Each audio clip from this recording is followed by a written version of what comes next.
Jaya Jagadisha Hare Swami Jaya Jagadisha Hare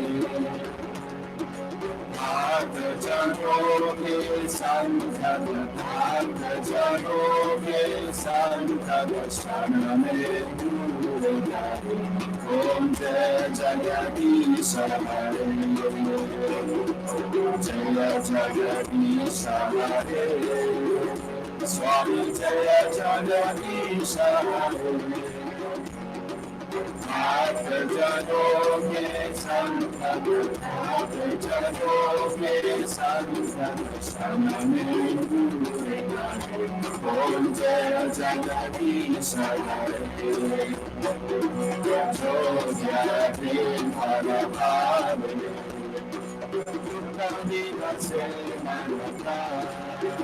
Swami Durga Dina Se Manaka Sukha Salam Patri Karare Sukha Salam Patri Karare Ashtam Kay Karanta Om Jaya Jagadisha Hare Mata Pita Tumane Sharanagam Kisaki Swami Sharanagam Kisaki Pumadina Orana Puja Pumadina Orana Puja Kisaki Om Jaya Jagadisha Hare Purana Haranatma Kumaran Harayami Swami Kumaran Harayami Haranatma Parameshwara Haranatma Parameshwara Kumasala Keshwara Om Jaya Jagadisha Hare Kumakaruna Kesara Kumaparanatharita Swami Kumaparanatharita Ye Murakatarami Ye Murakatarami Vipagaro Parata Om Jaya Jagadisha Hare Kumao He Karato Chara Savakere Pranapati Swami Savakere Pranapati Kisaki Kiro Naya Maya Kisaki Kiro Naya Maya Kumako Devu Om Jaya Jagadisha Hare Dina Bandhu Hare Hare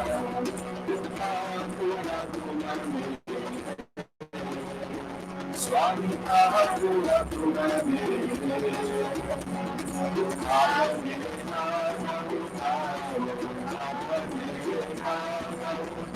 Om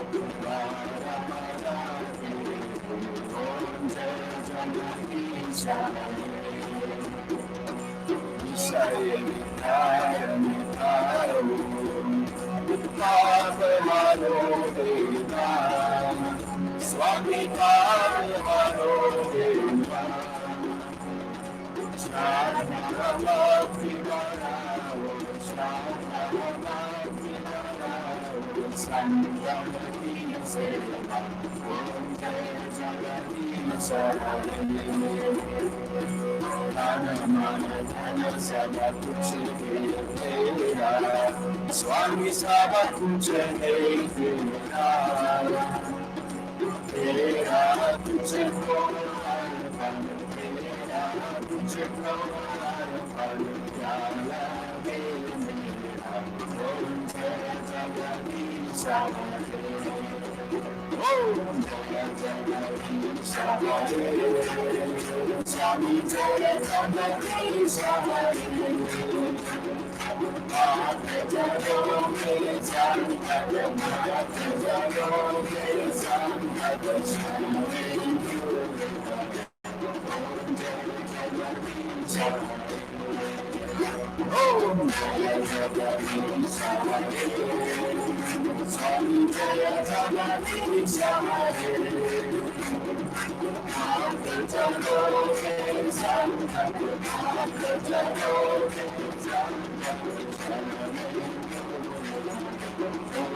Sahana Bhavatu Sahano Saviriyam Parvavadne Tejasvinavadinamastu Mahiveshavahne Om Sahana Bhavatu Sahano Bhunaktu Saviriyam Karvavadne Tejasvinavadinamastu Mahiveshavahne Om Sahana Bhavatu Sahano Bhunaktu Saviriyam Karvavadne Tejasvinavadinamastu Mahiveshavahne Om Shanti Shanti Shanti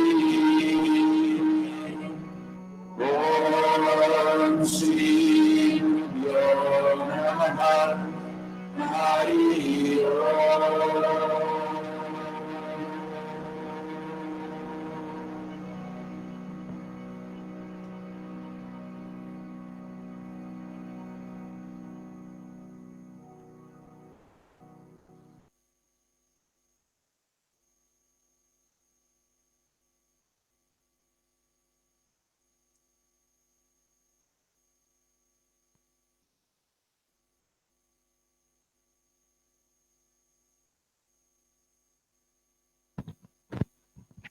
Working? Working? Should I try again? It's fine. Testing the mic. No.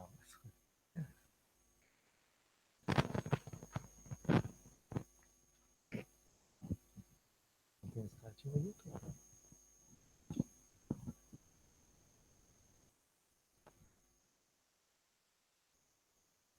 Use the volume a bit.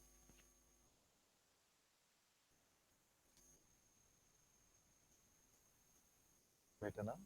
You can still hear me? No, you can't. I have to speak a little louder. Huh? Fan.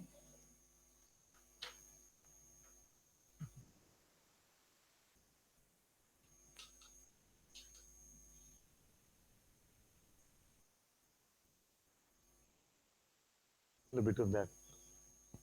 You live with it? Or ah, okay.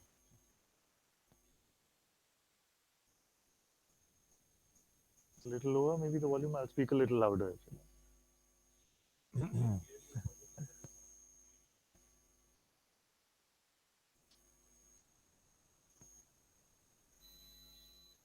Namaste, everyone. Very warm welcome to Satsang this morning. Sadhguru Shri Muji Baba ki Jai.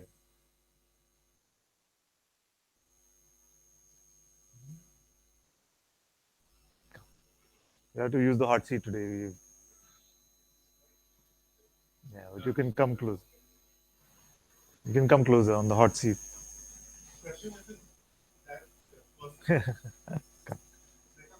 Yeah.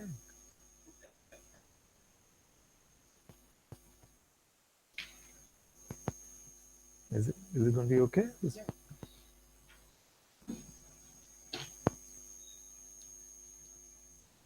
Doctor, thank you for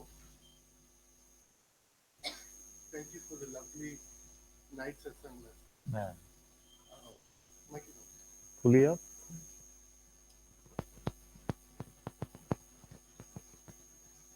Tap, tap, tap. Now something. That one.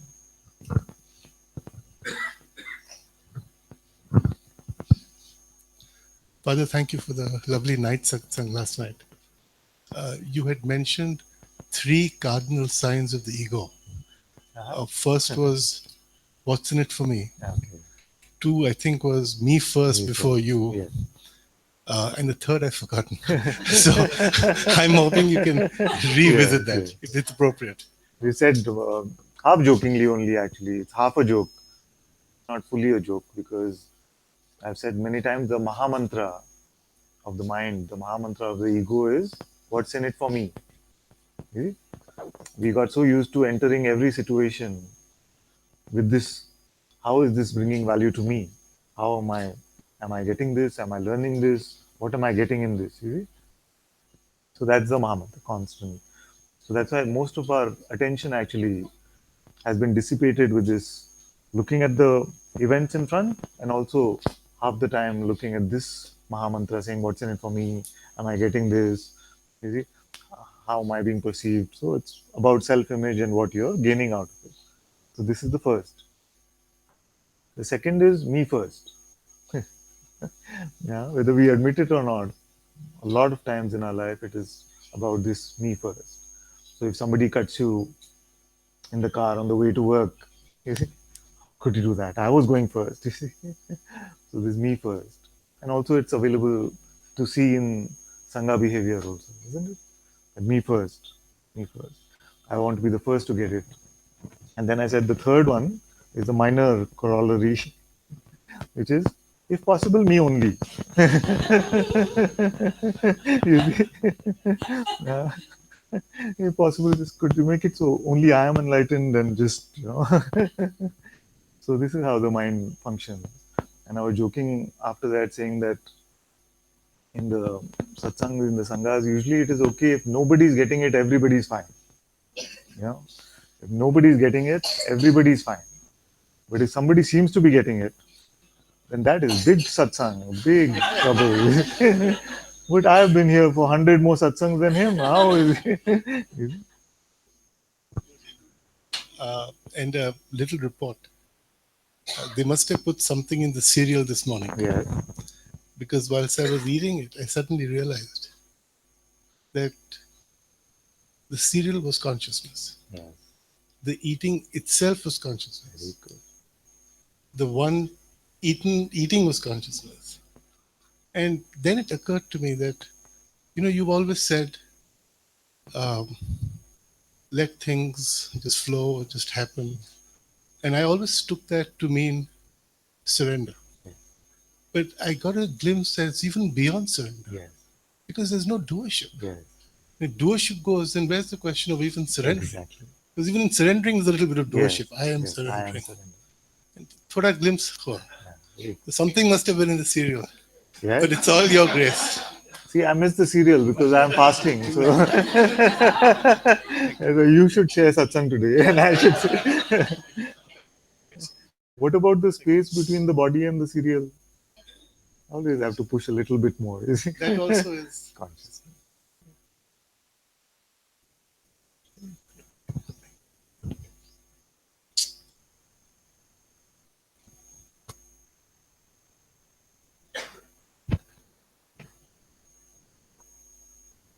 After that, you come first, Siddharth.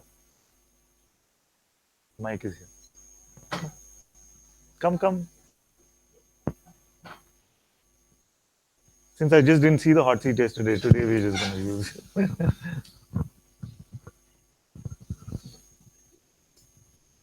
How good. That's it.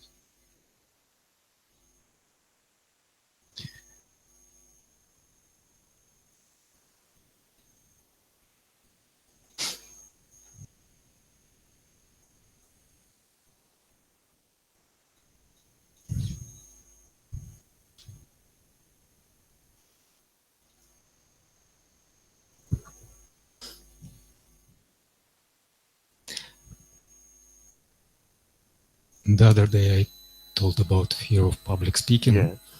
and it's not true. It's a fear of dissolution, actually. Fear of dissolution. But it's same. I know this fear of public speaking is one of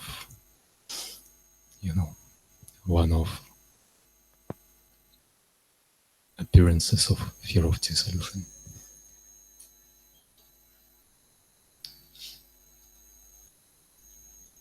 I understand what you are saying and what Guruji is saying when you say that we are already the self, that we are already free. And I can clearly see it when I'm in the energy field of satsang. And I can clearly see it also when I'm contemplating and when I'm vigilant and don't touch, don't believe thoughts. But there is a little bit of effort in it, and I know that freedom is effortless. And basically, I want to be free for good, not only, for some periods. And I understand also that this I who wants is not real, but still I have to talk from this I. And I'm aware that everything I can say will go through this I, at least for a while. I cannot do anything about it, because it seems like this I is, for now, is necessary instrument for me to express, and I don't know if it's possible to express myself not through this I.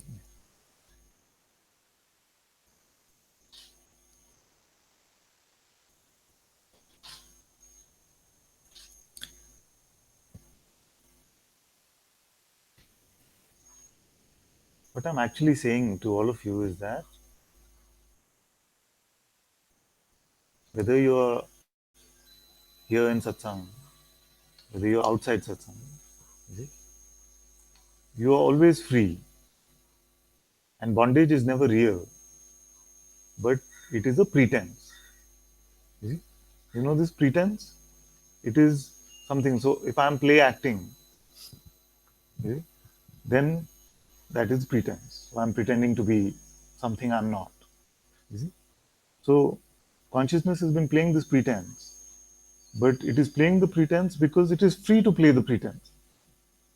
Even in the play of the pretense, the freedom is there. It is not trapped in the pretense. You see? Even the playing trapped, it is playing. See? I want to tell you that because it makes the problem, the seeming problem, less serious. You see? Otherwise, it can seem like, you see, there's a term for cancer, they call it the emperor of maladies. Yes, this I is very serious. Yeah, This ego is very it- serious. So this one, especially for the spiritual seeker, seems like the emperor of maladies. You see? I have the most serious affliction. You see? So when I tell you that it's just a pretense, and your freedom actually is unaffected by it, you see? Then, because if I catch you in the middle of the road, you could be arguing with a auto rickshaw guy, you see, in that moment, and I catch you and say, "Show me that which is bound right now." In that moment, you will not find that one. You see? So the truth is always present, but the pretense is picked up. You see? And we pick up a notion about ourselves, an idea about ourselves. You see? You see? And also, the second part of the seeming problem is also not as serious as you make it seem like. I have to speak through this I. Actually, you're not. Did you think about every single word that you were going to say just before the words came and they came exactly like that? No, there was no time for that. You just spontaneously, these words came. You see? So, even that is part of the pretense. You are not speaking through the I. The I, this mind, is just a bundle of thoughts. The I is just a make believe. So you cannot actually achieve any action through it. It is not a physical entity. You see? The mask is not even a physical, tangible mask. It is just a pretense. So you're not speaking through the I. Consciousness is speaking. You see? The I is not here. This small I is not here.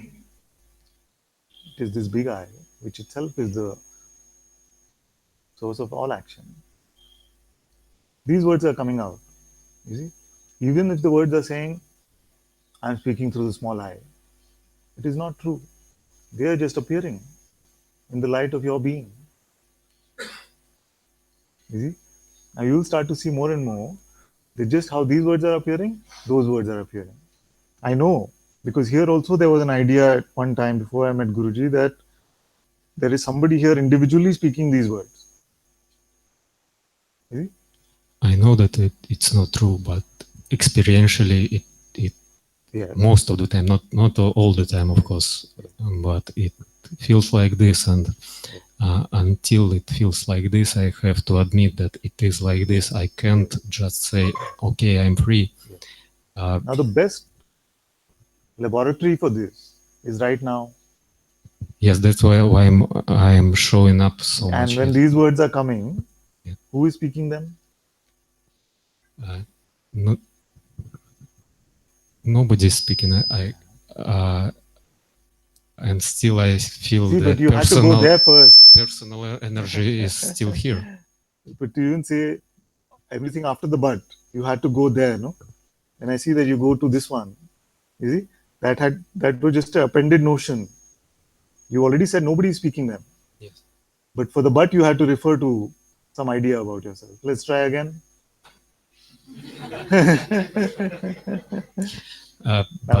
Now, as you're speaking these words, just notice where they're coming from. No, actually not from the head. I can say but without head. Yes, that is also possible. Conscious. I'm not saying all but has to come from the head. Yeah.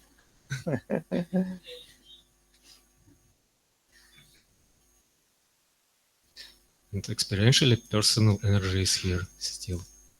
What does that mean? What does it mean? It means that I feel myself limited. Yeah. Show me this feeling. How is it? What is I it? can't show you the feeling, but you can feel my energy now. I'm sure. I can feel only consciousness. No, I'm sure you feel some contractions in The this aspect contraction of doesn't create the me. doesn't The create. contraction Yeah. is just a contraction. Okay. So it's an interpretation created. Yes. Okay. The interpretation makes us pick up the mask of me, the pretense of me. Yes. The contraction and expansion both happen in consciousness, and you're right that I can experience the contraction, I can experience the expansion. It's true, Yeah. but both are consciousness for me. Yes. Okay. I understand that I cannot do anything to let it go, to let this Yeah. beliefs go. But there is a conviction here that I have to let go all beliefs, all like compulsive desires in order to be free. I think it's wrong belief. Yes. Yes, but because why? Because already it's done for you. Done. Okay. Now. No, but what about next moment? So this but came, is it? Yeah. And it said, but what about next moment? You tell me, what about this moment? Also free. See, this is good news. I hope all of you are hearing this. Because the mind came and said, but what about next moment? What about outside satsang? What about when I'm back in my city? And you will find every time you check, I'm free. But I cannot check every time. Yes, I don't have time for this. But was the freedom dependent on your checking also? Freedom is not dependent, but experience inside this body is dependent. Is the freedom that you're finding an experience inside the body? No, experience included. But as soon as I am identifying with experience and with experiencer, I cannot say that I'm free. Okay. Let's answer one basic question first. Who is the one that is picking up belief? Yesterday, when we played this game, I think everybody had to say first what they bought is I. This I thought. Yes, but who is buying the I thought? Who is buying the I thought? It is consciousness itself. Because only consciousness is. You see, this is what I said on the first day, that if you first invent a person and then say that one should be free, you see, then it becomes a longer seeming journey. Yeah. You see, what I'm pointing is that it is consciousness itself which is playing this game. And consciousness itself has put an aspect of consciousness as if it's an alarm clock to remind itself, hey, consciousness, it's not a good idea. It doesn't need it. You see, it doesn't need it. But like I was saying about the movie yesterday, if it is played with delusion for so long, it is also playing with the freedom, as if it is extracting every, tasting every bite of it. So it comes to satsangs, it goes to masters, you see. So that's why Guruji said, we have for God himself, by God himself. I know it's true. I agree with every word.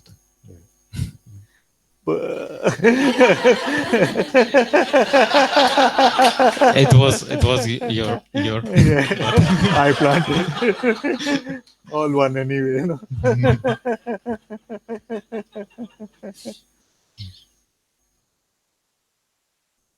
Yeah, actually, I had a conversation with one of you the other day. I don't remember, maybe you, I'm not sure.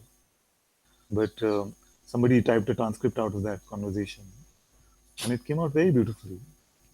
I am not saying that we have to exclude anything from our experience, but what we give assent to in terms of who we are, we must rely on what we are finding for ourselves rather than believing any voice, even if that voice is mine.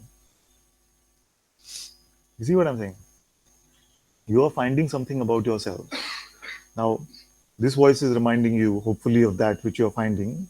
But if it is not even correlated with that, if you find this voice is not resonating with what you are truly finding, throw away this voice also. Rely on your own inner insight the most. You see? Then we will not make a belief system out of this. You don't have to believe anything I'm saying. You see? And whenever you find something that I have said which does not resonate with your direct insight about yourself, stop me and say, what do you mean by that? This is not what I'm seeing. You see? But if you keep saying, but my mind keeps saying this, you see? The mind is that child who will keep saying, you must be a Martian, you must be a watermelon, you see, anything. And if you keep relying, giving your assent to that, which is contrary to your own insight about yourself, then that makes confusion, that makes suffering. You see? Why does the mind cause suffering? Because it has been given the power that we believe it, but it does not resonate with our direct experience of who we are. That's why it's a constant state of confusion. So rely on your own insight more than anything else, more than even the words you hear in satsang. Because the words at best are just pointers. No words are ever true. You see? Maharaj, Nisargadatta Maharaj said, the only truth I can speak is that I am. And ultimately, even that is not true. You see? So the words at best are signposts. Saying, look here, let's look together. What do you find? Is it the same thing what I find? And so far from everything you've said, you say I find the same thing. Yes, also no doubts. Every word of you resonating deeply, and my experiences tell me same things. My insights are same, and the only request I have is to be free completely from this habit, to believe thoughts, because I see all of them are lie. Yeah. And I am aware that I cannot do anything about it also, except of just sit in satsang and to be vigilant about it. Maybe you can say maybe more what I can do or not do, I don't know. Soon you'll come to this seeing what we were talking about the other day, saying that either doing or not doing is not applicable. And this, especially in Advaita circles, creating a lot of confusion. You see? Am I the doer? Am I not the doer? The whole problem with that whole approach is that the I is still the confused one there. You see? First, we must, when we talk about free will and doership, we must identify who that might belong to. If there was the capacity to do, if there was free will, who would it belong to? This is the sticky thing about doership. Most of us in these rooms will say person does not exist. You see? So then what should I do next? You see? The person does not exist. Most of you have had this insight now, being in satsang. But the question, what should I do next, continues. And that still refers to yourself as a person, you see? And then you hear, oh, but you cannot do anything. So, although you're discovering for yourself person does not exist, when you hear you cannot do anything, you're still saying, okay, I'm still a person and I cannot do anything. You see? So when you say, what should I do? What should I not do? The reference point has again been brought back to an individual who is non-existent, isn't it?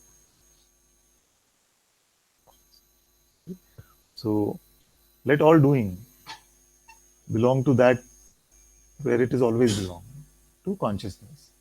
Now, if you refer to yourself as consciousness and say, as consciousness, what should I do?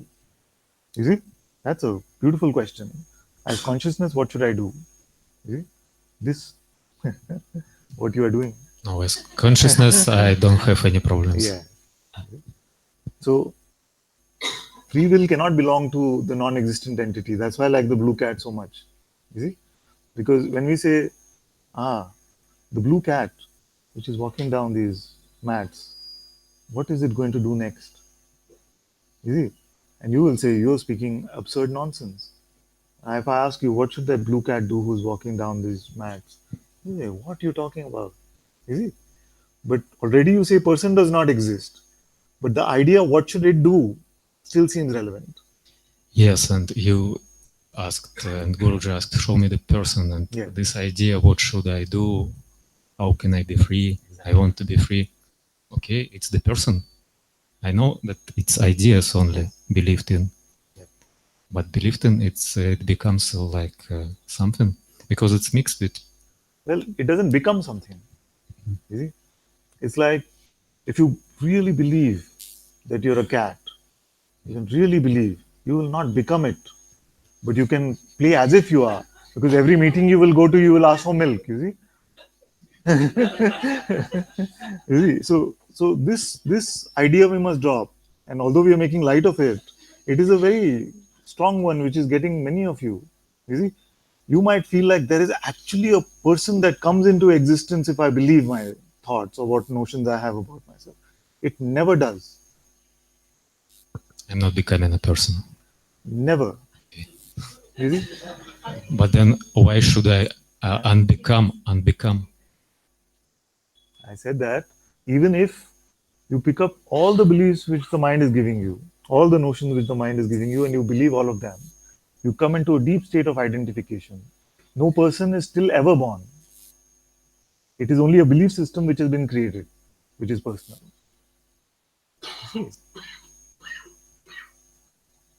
So you don't have to kill the ego, kill the person. How you kill the non-existent blue cat? Yes, but we have to deconstruct this belief system. True. Yeah, that is what is happening. It is happening. Can it finish? Faster? Yeah. Done. Done. Now you still want to play with the belief system or not? And I'm asking you not as Siddhartha, but as consciousness. Because it is done. No, nothing lasts. It's a little bit tricky. This one. Yeah. Yes, I feel. Yeah. This moment I feel. Yeah. And I The understand. thing is, I hear this all the time. That this moment, everything that you're saying is completely clear to me. You see? But all we have is this moment. Yes, true.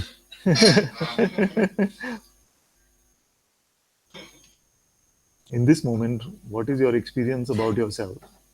Does it seem like you're having a delirious sort of experience, or does it seem very real and stable? Does it seem like you're high on drugs or something and that's why you're experiencing these states, or does it seem very stable and natural?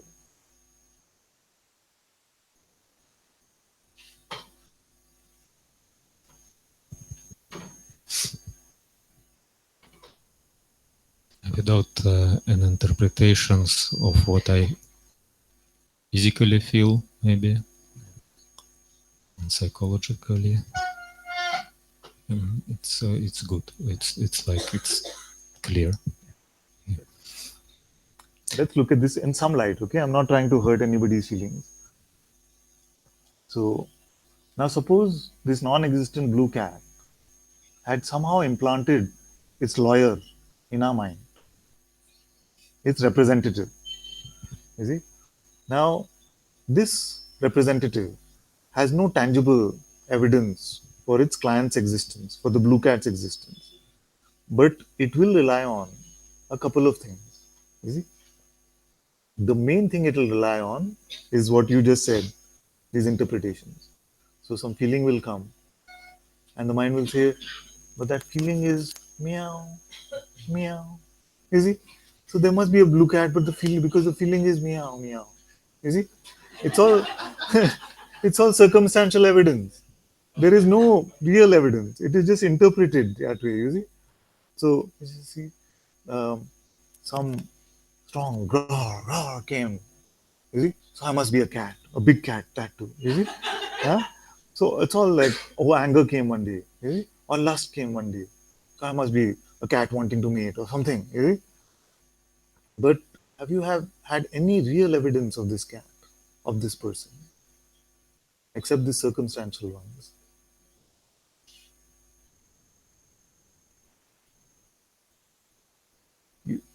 You will not find yourself as a feeling. You see? So if you're expecting your feelings to change, you see, that is not the something which I am pointing to. Yes. If you're expecting your thoughts to change, No need for all of that. They might or they might not.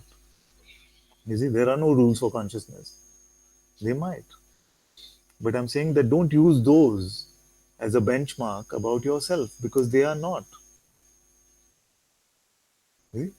And many get stuck with this. When will I feel free? Yes, because there is an idea that consciousness also is what we are experiencing moment to moment, and it if it's freedom, it has to be freedom in everything, in all. Can you explain that a bit more? Do you mean that are you talking about perceiving, or are you talking about that which is aware even of existence, of being, of consciousness?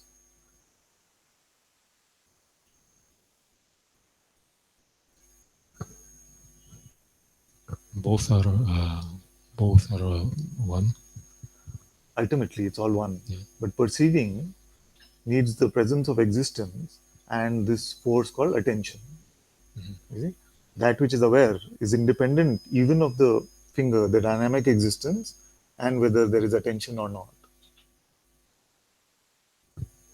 You can contemplate this some more. Don't get confused by it right now. But there's a qualitative difference between that which we call perception and that which we call awareness.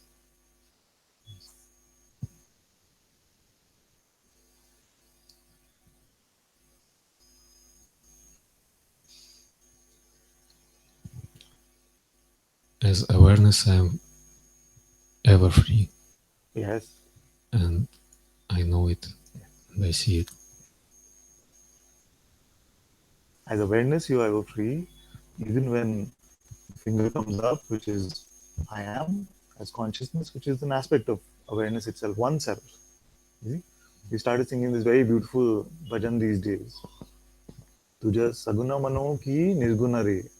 So whether I look at you as something with attributes or something completely without attributes, it is oneself. You see? So this oneself is ever free. Only thing that happens after the being, when this state of appearances comes, being itself has given itself the power to believe that it is something. So that's why Bhagavan said it is only I am something which causes problem, not I am itself. You see? Because it's fragmentation already. Yeah? Because it's fragmented already then. It With this is belief. it is a limited notion, Limited which is notion, contrary yeah. to your experience of unlimitedness, which is ever present. You see, you might feel like I'm experiencing a certain feeling, even a feeling of contraction, and that limits me. But actually, if you were to look, you will find that the contraction is happening within you, and that within you, where it is happening, is completely unbound, limitless. Yes, if I look, I see it. Yes. Yes, yes, yes. If But I, once if I you, don't look, what happens? I experience still limited entity. Yes, a little bit of that will happen, but you don't have to come into a particular state. You see, in the sense, uh, what, where does the sun rise from? Which direction? From east. East. It's good because that is also. I like that answer because it was a bit. So we can't say these things for certain, you see, because it's the play of consciousness. But We you can see, try. it's conceptual Yes, question and it's yes, conceptual answer. exactly. But to say that the sun comes from the east, do you have to be looking at the sun every morning? Conceptually, I know it's coming from the east, and I cannot check it also because east is also conception, and that's not true. It's only notions of This everything. one has become too Advaita now, so we'll take another other direction. Sorry. Freedom is not a state in which all our attention is forced just to be with this unchanging awareness all the time. Is it? It is not that. If that is how the self wanted to play, then it would not, this waking state would not arise at all. You see? This waking state arises, the movement of attention will happen naturally, all these things will appear. But the distinctions are being dropped, you see. The idea that something is within me, the idea that attention ever leaves me. You see, most of us have this idea that attention goes outside of me and brings objects to me. This will start to drop. You will see attention is just navigating your own being and creating this notion of time and space, all this objective reality.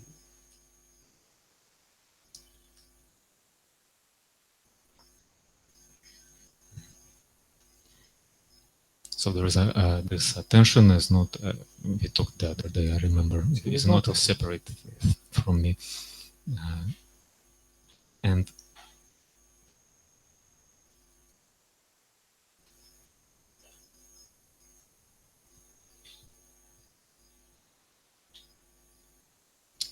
you see, I'm going to my mind to look for. Okay. Let's see what is the best punch. The best punch from the mind. From yeah, my. It's almost done. You know. That can be a very good punch, by the way. I don't know whether you realized it while you were saying it. Yes. But this idea of almost is one of its boom. It can seem very light and humble and very nice. You asked for the punch. Yes. So almost boom. It's stuck in that almost. You see? The notion of almost, where what is being pointed to is here before time. You see? And the mind will say, yes, almost. Because I don't have something better to say right now. So I'll give him some candy and say, almost. You see? What is being pointed to is prior to time, your existence, and that primordial, which is aware even of existence, is independent of time, is prior to time. You need no time for this. You see? The mind story is time-based, almost there, and still referring to you as what? This body-mind, isn't it?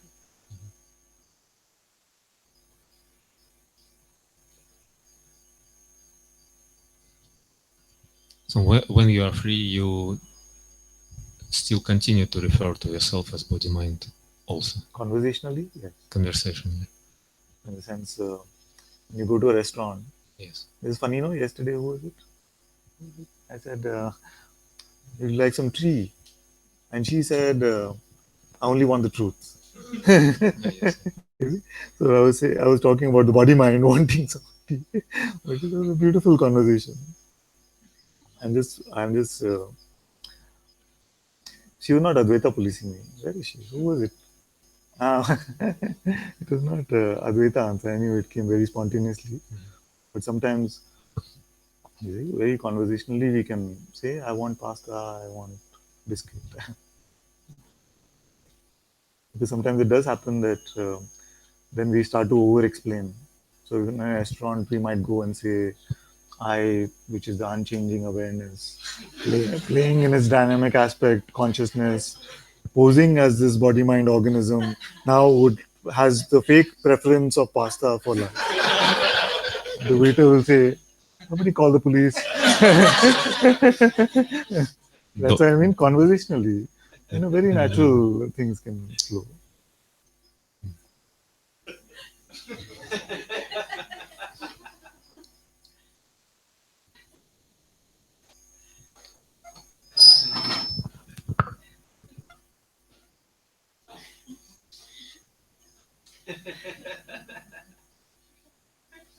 You see I'm free. Of course. I see it sometimes. Okay. How about you forget the notion of freedom? When I see you as free, it is not a notional freedom that I see. Is it? I see that what you are, freedom or bondage, is not applicable to that. If you see the space, and I say, what is the shape of this space? What will you say? Space, no shape. So, it is not applicable. You see? The shape is not applicable to space. Yeah. Then you are more spacious than space. Yes. So, free to bind you, nobody has the instrument to bind you. Who can bind this space? How can I tie it up? I had this vision that I'm nothing actually, and there is no I at all. Well, that is a Pandora's box. You have the energy to look into this one, Yes. the nothing notion. See, nothing, many times, when we hear that you are nothing, it can seem like what is being said by the sage is that you are essenceless, empty of all essence. But that is not what the sage is pointing to. It is saying that your essence, the sage is saying your essence is no thing. Yes. It is still your essence, the absolute self. It is no thing, but it is your essence. You see? So, what's a good example? If this table was empty, and I would say, what's on this table? You say nothing. You see? If it was empty, you say nothing. The self is not that nothing, which is the absence of all things. You see? It is that essence from which all things arise. You see? So, though itself it is empty of all qualities. You see? All qualities arise from it. You see? So, what is the verse? Where is Jyotima? Or yeah. What is the Punamadam Punam?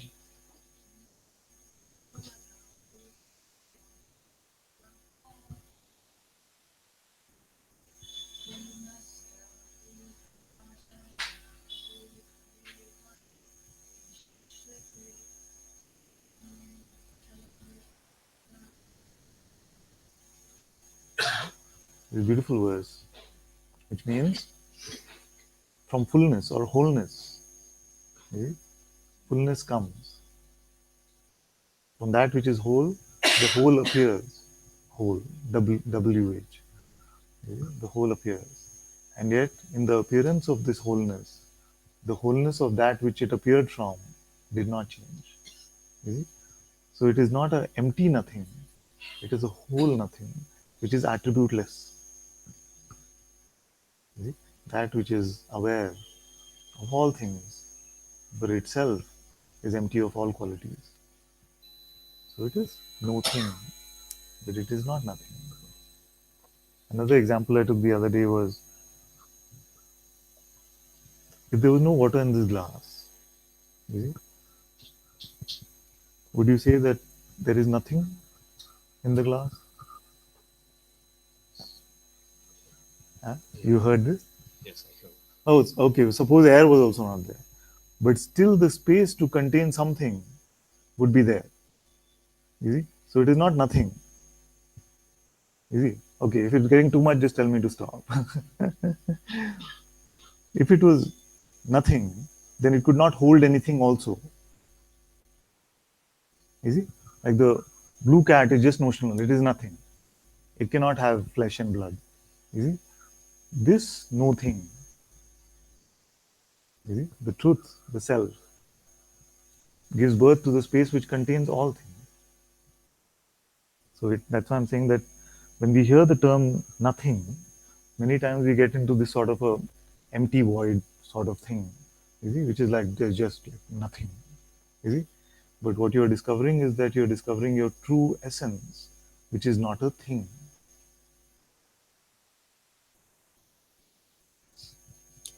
What I meant when I Yeah.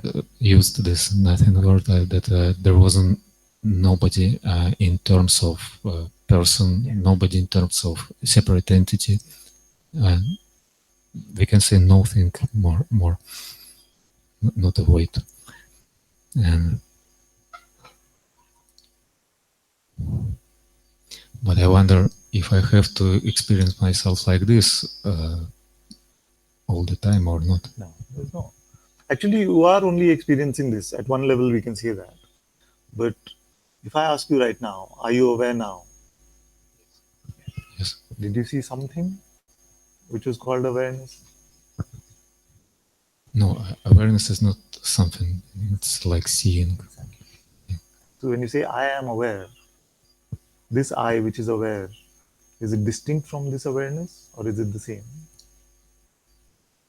Same. And yet you didn't see anything. Yes, that's what I meant. Yeah. This is the only one we can answer like this for, the self. It is only the self where we give this answer. Is there a red apple on this table? No. You don't perceive it, so you say no. Awareness you don't perceive, and yet you say yes. It's empty of any perceptual quality. You see? You don't see it as something. Do you? No. You see? So that's why Bhagavan also said that many times the trouble with inquiry is that we are expecting to see something. You see? When we drop this expectation to see something, the truth is so apparent. So if it's correct, let's say yes, then why I still have doubts, and even not doubts. I don't doubt that was truthful, and it even not was even now. Why I'm still have these questions and still have these suffering feelings sometimes. Why? Answer to all why is Yeah. consciousness. Okay. Answer to the who is consciousness. So it's just it has to be like this for a while. Who can say? For a while I cannot say. It is how it is. Why is it how it is? Consciousness. You have the imagined you has nothing to do with it. The imagined you has nothing to do with it. And the imagination of why it comes and why it is believed, why? Consciousness. You see, if you prefer, I can say the will of consciousness, if that makes it better.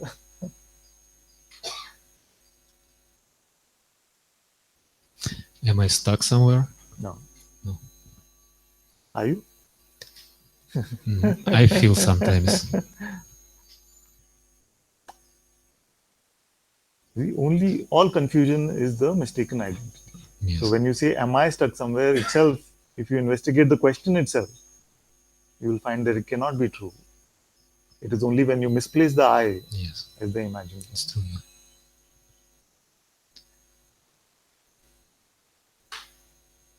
You see, maybe too long we have believed that I have to get it.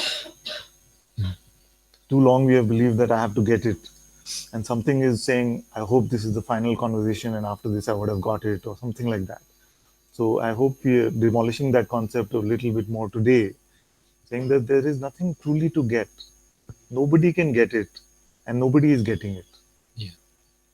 Only what is happening is the dropping of the false. So dropping this somebody who wants to get it. Yes. Yeah. And that has happened already. Yeah. The moment is giving us the biggest gift ever. All that we hope to achieve as a seeker is already being done for us.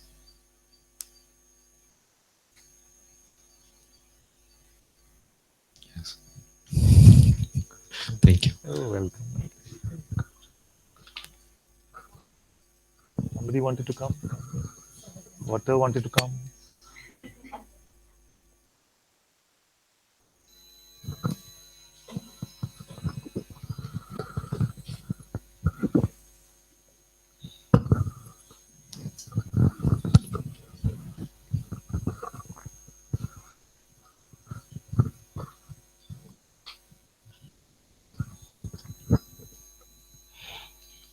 Which one is going to present herself now? That's the wonderful part of this play. Because I can never know I can see only the self. But what the presentation from the mouth is going to be, I am not sure. That's why I've come here. Yeah. I felt to come since yesterday. I don't know what I'm going to talk now, but I wanted to. Okay, so can we play with this a bit? I don't know and you don't know. Huh? And we have time. Okay. So what forces us to come out of this I don't know state? Say that again. What forces us to come out of this I don't know-ness? Okay. Can we just remain in it for some time? Yeah. Because that for me is the most comfortable. I don't know the next scene of this movie, and yet it will reveal itself on its own. Don't have to push any button at all, anywhere. I'm getting used to that now. Very good. It's life has pushed me to be in that place. I don't know. In fact, yesterday I was sitting at the lobby and looking at Bhagwan's photo, Yeah. um, and was just wondering why I'm here. Yeah. I don't know. Why did all this happen? I don't know. Why did he make me come here? Yeah. I don't know. What am I going to achieve? I don't know. That's another way of saying what's in it for me. I Yeah, don't know. yeah. Don't know is very good. So there was a lot of questions which was coming up, but at the end of the day, I couldn't figure out why. I have looked for why for many years and I still haven't figured it out. That's why I just have to say consciousness. Because if I tell you there is no why, it'll seem like a strange answer. So I have to say consciousness. There were some expectations Yeah. when I was coming, but saying that it must be done. I don't want to go through all this, what I've gone through.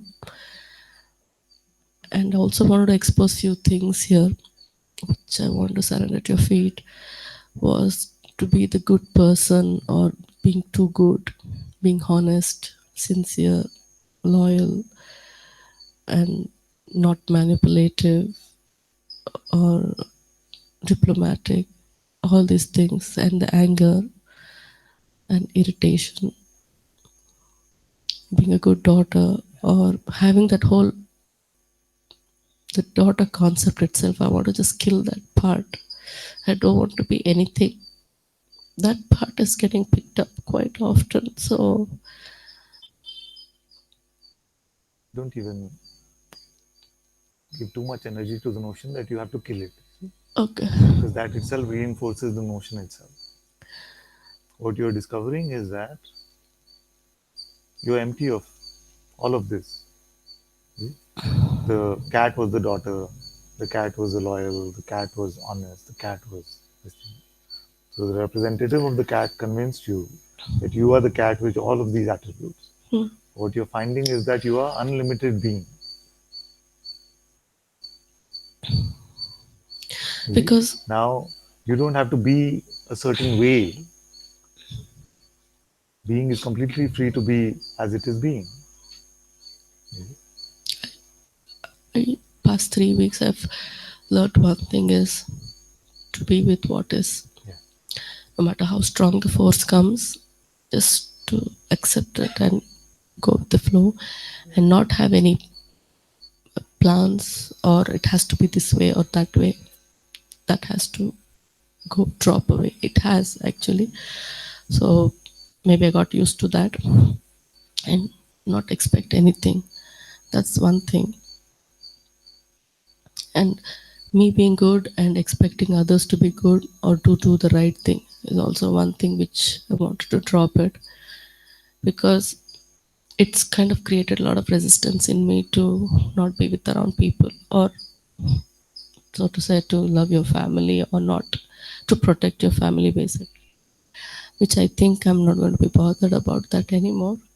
I don't know if that is okay or not. Just what I'm pointing is that you can be empty of position either for or against, and you can allow life to unfold either in a supportive way or not participating. You see, in your from your neutrality, all things can still move.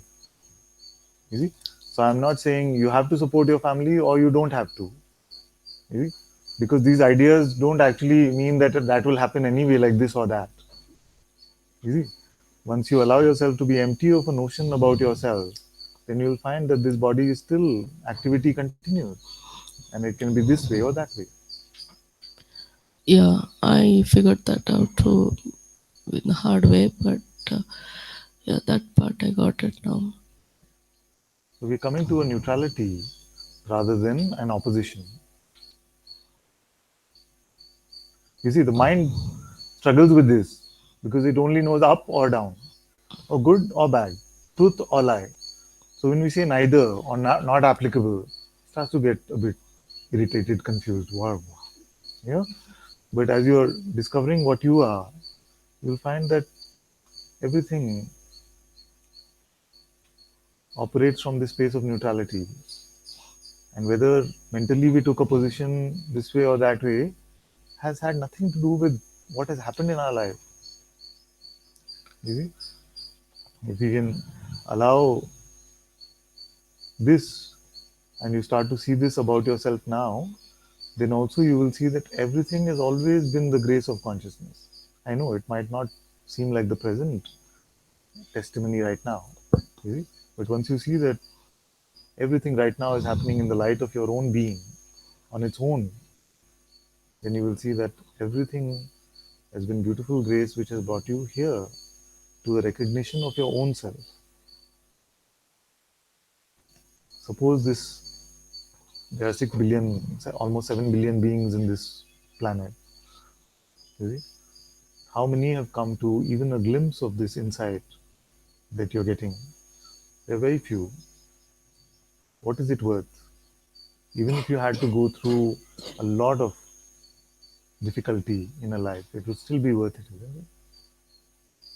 It will be. That's To come to the discovery of the self. Therefore, if you have to take a position with regard to everything that has happened in the past, it must be a position of gratitude. If you have to take a position, because everything has led up to this point where you're coming to an insight about yourself. I missed on that part. Gratitude. That is, if you have to take a position. From your neutrality, all things can flow. But if it feels like I must take a position, I'm giving you a good reason why that position should be gratitude. Because here you're coming to an insight about yourself. There are many, many beings in the world who have the best family relationships, you see, but they have not had an insight about themselves. Which life would you prefer? Tough one. I've already been given, Father. I have no choice, no, anyway. But if you did, I don't know. that's worth contemplating, you see. Because this life, no matter what the exhibits that show up in front of us, is a coming and going, isn't it? This body has a certain span. What you're discovering about yourself is that which is unchanging, not going anywhere. Yeah, I've been contemplating upon that. If I really had to know that, it could be in a gentle way. Why such hard push? It's not even push like kicking out or something. Why? No, this why and but. No, Father, I feel I don't Has have that somebody strength. here in this entire room had a very gentle journey so far? Here it was not gentle at all. I don't have that strength, I feel, to You are deal. here. You are here. All the strength that you needed has worked. I went through hell, Father. I went through And hell. oh yes, and now you are here. Who was there with me when I was going through hell? I can tell you, but will you believe it? God is always with you. So uncomfortable what I went through. God is here now. I've gone through already and I've come up because of you. And this is the second So one, you I think. answered who was here with you, who was there with you.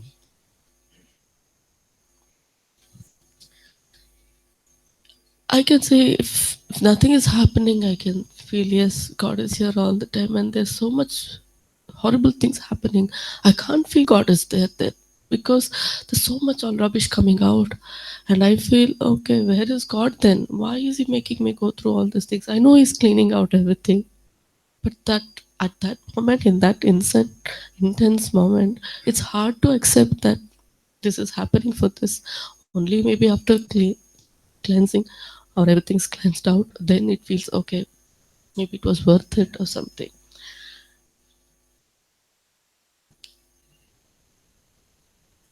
In this moment, now, what is here now? It's just, you can hear at the back.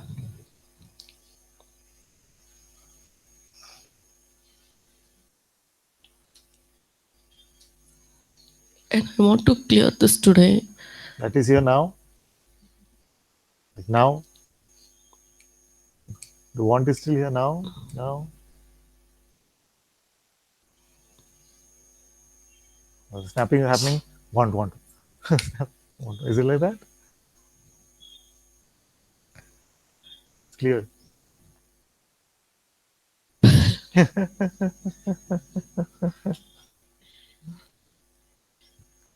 I'm not a magician doing abracadabra or something, by the way. I'm just pointing out to you that in this moment you are that which you are trying to get to. It just feels like as if something is obscuring. Yeah, that meow feeling. What to do with it. Because there's so much focus on the cat or cat problems. No, it's just an interpretation. Whatever feeling is there can be there. Even the interpretation of it can come and go. But does that really make you a cat?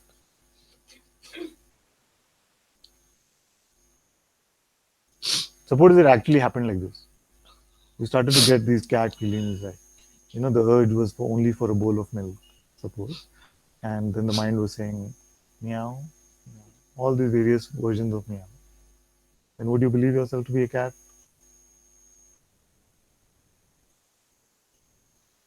So if you cannot find this person who this representative is representing, how long will we continue to believe it? Or maybe I need more strength to. Who does? Not you, but the cat does. The notion is when you say I need more strength, are you talking about God needing more strength? Then who else is here except God? There is no world in which there is God and person.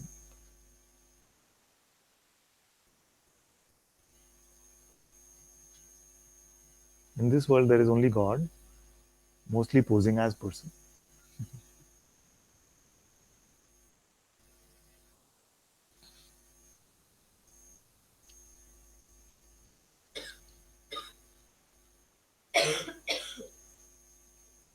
If you relied on your insight about yourself, rather than just the interpretation of yourself, you will see that what I'm saying is true about you. This God is. So it doesn't matter. Whatever it is. It is whatever It it is. matters to the extent of it being a play.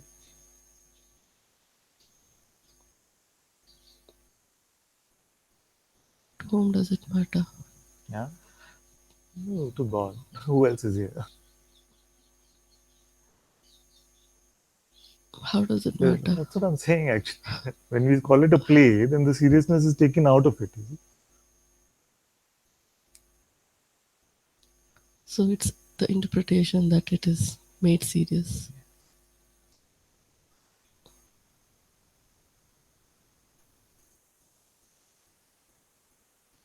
Nothing is serious. Nothing is serious. You see? If you find yourself taking yourself seriously, know that that's just meow meow.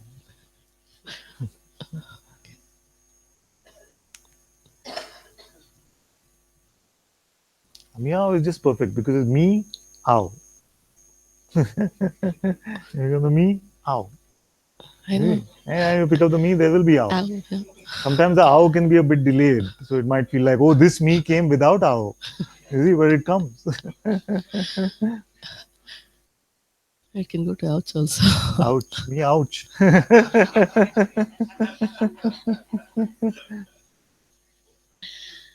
It is strong me, then it is ouch.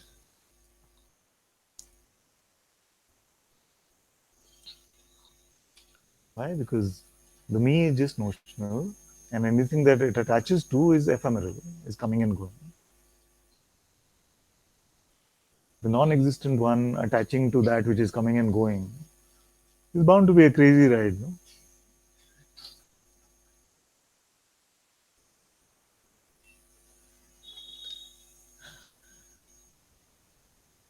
Are you attached to something which is not coming and going? So to be attached to that which is coming and going, what is that going to lead to? Because it will go. And you don't have to rid yourself of attachment to something. When you rid yourself of the mean ocean itself, Okay. then the mind is automatically dissolved.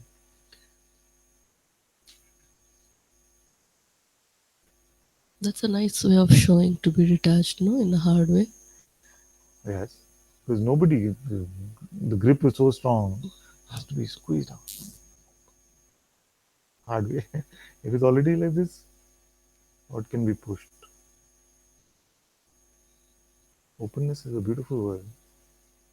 Yeah, it wasn't there until yesterday evening, probably because I could feel that stubbornness inside and resistance. I couldn't even look at you. Can I tell you that the biggest resistance to openness is the notion my way. I want it my way. That's why I joked a few weeks earlier. I said, you can either have a master or you can say, you can be Frank Sinatra singing my way. Not have both at the same time.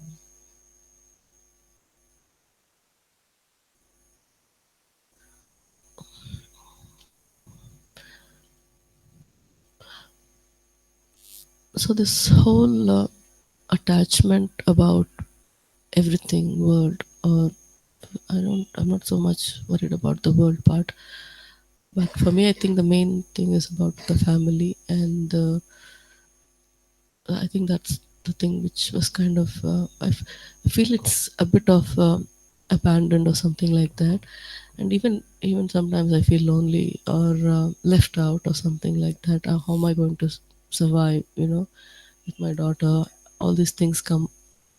Like we always say, you might end up being on streets or something like that. We I do, say, or maybe Guruji, I don't know. The mind interprets like that, just like that. many No, times I wonder because I hear the words going A, B, C, but sometimes we are hearing X, Y, Z, and many times I hear when I say, you said this.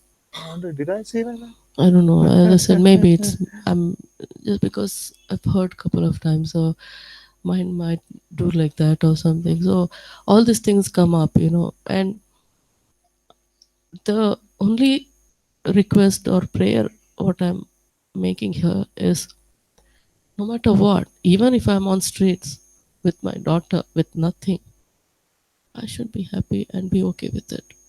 No matter what, I just want to live. I'm already living in this moment. But if you have pushed me so far, why not take me there and just mm, totally be there? Because I'm trying to. What I can see from here is there is an urge or expectation. I don't know, to be like you or to be the way you are. That's why I felt to say, make me you. Something like that, which means that totally take me that side. Don't push me this side. Whatever it is, I'm happy and I'm ready for that. So there are two answers to it. One is that in reality, we are already one. In phenomenality, as a father, my blessing to all my children is, why just me? You will go much beyond me.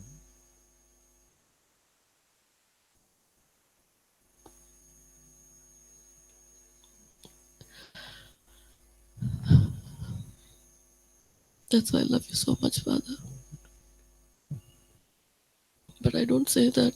I don't feel that. I don't feel any devotion. I don't feel anything for you. But there is still something which I The can't. picture that they are seeing is opposed to the words that are coming out.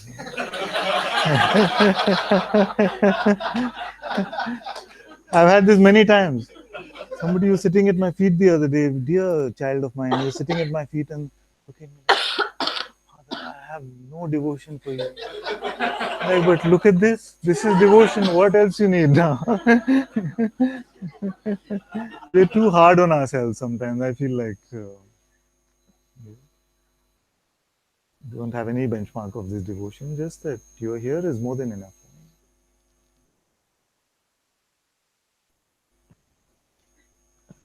I have two biological children. Most of the time, they're angry with me. But they still love me. It's okay. I know. Well, it's not true that most of the time they're angry. Kids. I know you're not moved.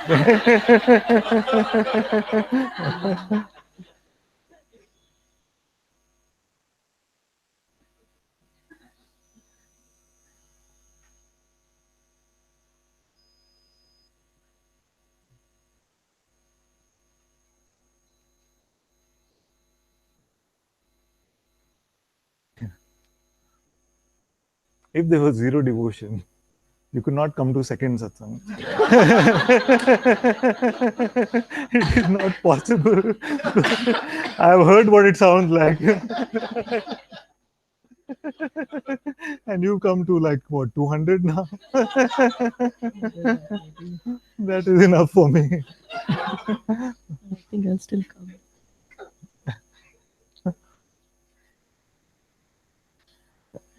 No, it's just that because I don't express. Sometimes I feel, is it okay to be like, because I don't do any puja or any, I don't go and, like how we do usually puja and all. I don't do anything. I don't feel to do anything.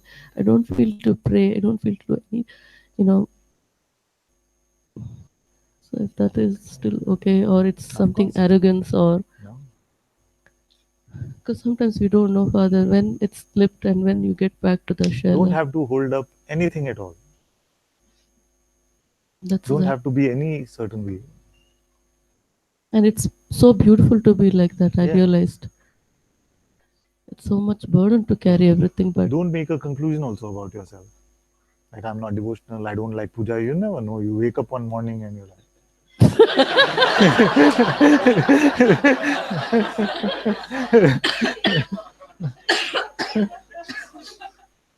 you never know these things. Could be. Yeah.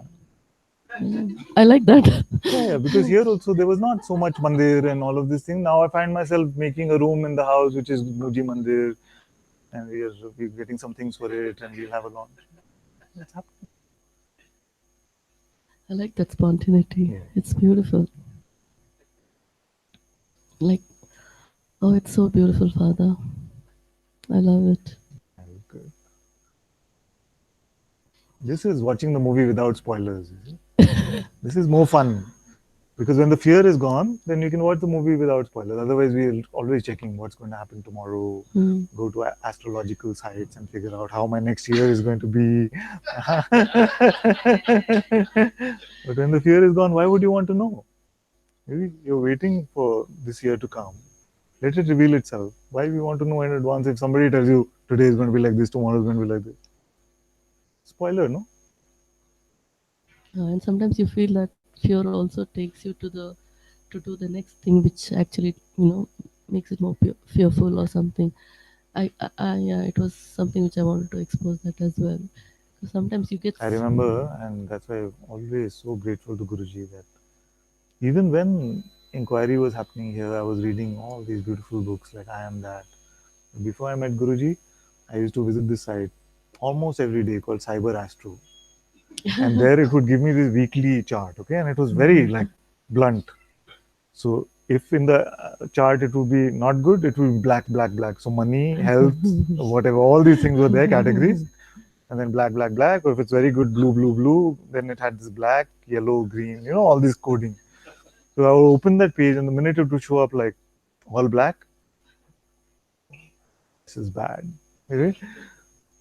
And many times you carry that feeling with you, and you feel like you might be experiencing the most beautiful things, but your mindset is already like down. Right? And Guruji's grace, since then, never felt this impulse to visit any astrology, any of this trying to predict the future. Actually, if somebody came, a great sage came and said, I can tell you every day of your life what is going to be. Hey, don't tell me, what are you doing, man? I don't want to know this. I want to experience it fresh. If somebody had already told me Aparna is going to say this, she's going to say, then it's no fun. This is what it reveals itself this moment. It's so beautiful to get it fresh like this. Yeah, I do it only when I get things fearful about.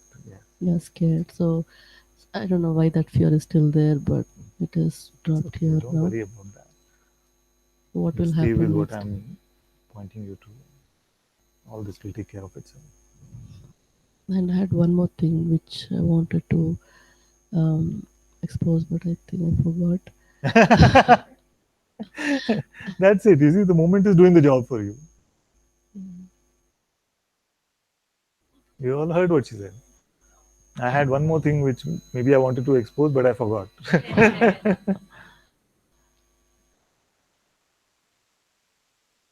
Yeah, I got it. Yeah, you work really hard, no? Yeah. Okay, you don't want me to No, say no. that? No, because every time I come here, But I just want to show you that that is effort. exactly, You see? I can see that. That is effort. Because every time I come here, I've noticed one thing. Whatever, if there's any plan to say, Yeah. the mind will automatically do that anyway. The Yeah. checker guy starts, okay, you got to say this, and all this. And when I come here, even if I forget, you remind me and you talk about Yeah. it. Even if I don't tell you about it, you Yeah. still tell about that. So I feel that connection is there.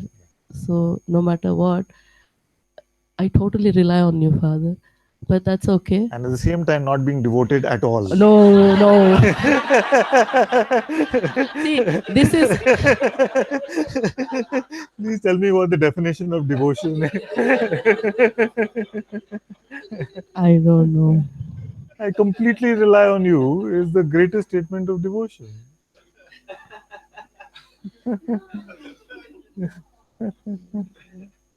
Because that's the thing which I wanted to talk about. More than I don't believe myself more than I believe you. So the trust is there. But the The trust, devotion is. but that trust is different trust. Love is there or no? I don't know. Ah, I can see what you're saying. I don't So know. love mixed with trust is devotion. It's just a conceptual term. Don't have to worry about it at all. Yeah. You see, it's a concept which has been given to an appearance of these feelings of love and trust. That is called devotion. See? So even if you forget about the term devotion, doesn't matter to me. Sometimes You're not loving me on purpose. You're not trusting me on purpose, or it's not like a willful decision that Aparna has made. It's showing up for you. You don't have to have a regulator for it and say, okay, this much is there. This is the current room temperature. We have to move it up or move it down. What you have is already more than enough for me. that's why sometimes I feel I don't have. So that guilty thing comes up saying, oh, maybe you're not too devotional, you're not too much. And so I want to tell all of you that no sort of unworthiness, no sort of guilt about not being good enough, not there yet, not being attentive enough, not being devotional enough, not being open enough. Forget it. I don't rely on these tools.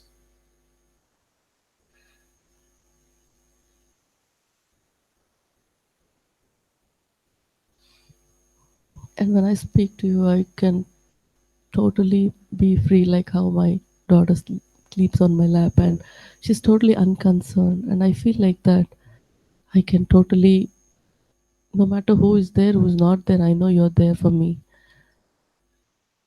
And we should put a sign up and saying this is not devotion, okay? I don't know, Father. Maybe I had a. Better not to know. Okay. Just this much what you're reporting is enough. If that has happened automatically or unknowingly, I don't know how that is. Yes, That nobody has. has ever created an ounce of devotion for themselves. I should become more devotional. Bam, bam. What is?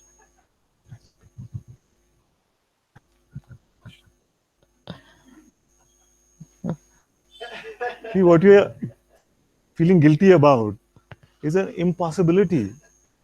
If you feel guilty about not being devoted enough, can you create that devotion and say, okay, what is the point of that guilt? I feel the same when I was in ashram yesterday. Why can't I? Why don't I feel that? Even Bhagwan, I don't feel anything. Or Guruji also, I don't feel. Why? I really don't know. Consciousness.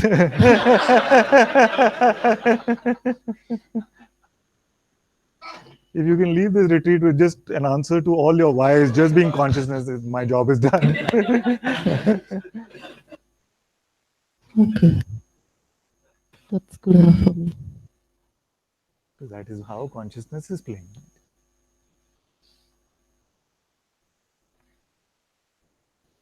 I feel so light, Father. I'm dropping everything here.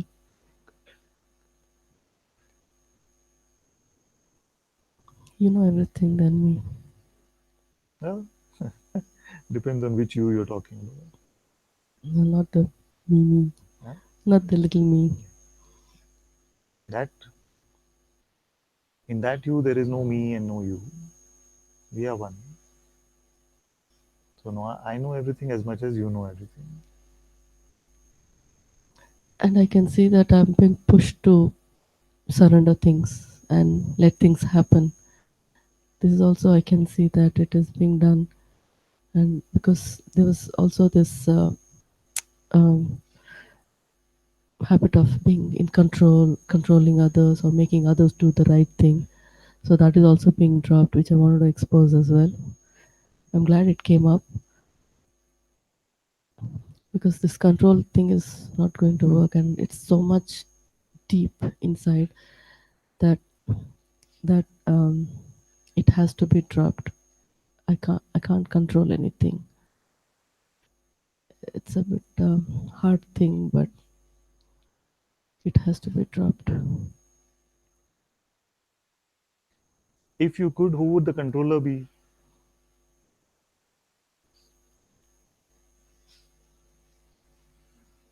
Why you cannot control anything is because that which you're reporting, the you which you're reporting right now, is the non-existent one.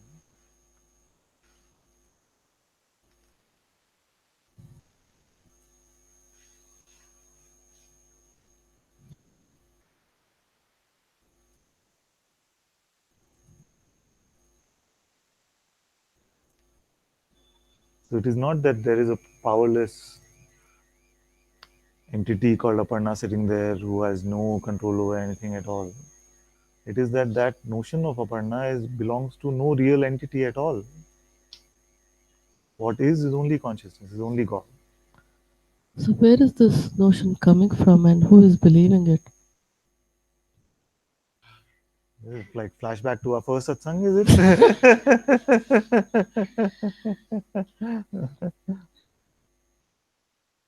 Okay, just forget about it. Relax.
Still good for my throat, no?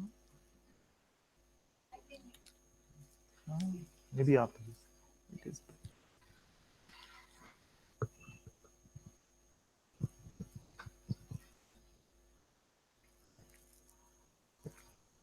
Yeah, it's cold, but it's still nice. It's nice. Thank you, Guruji, for calling me.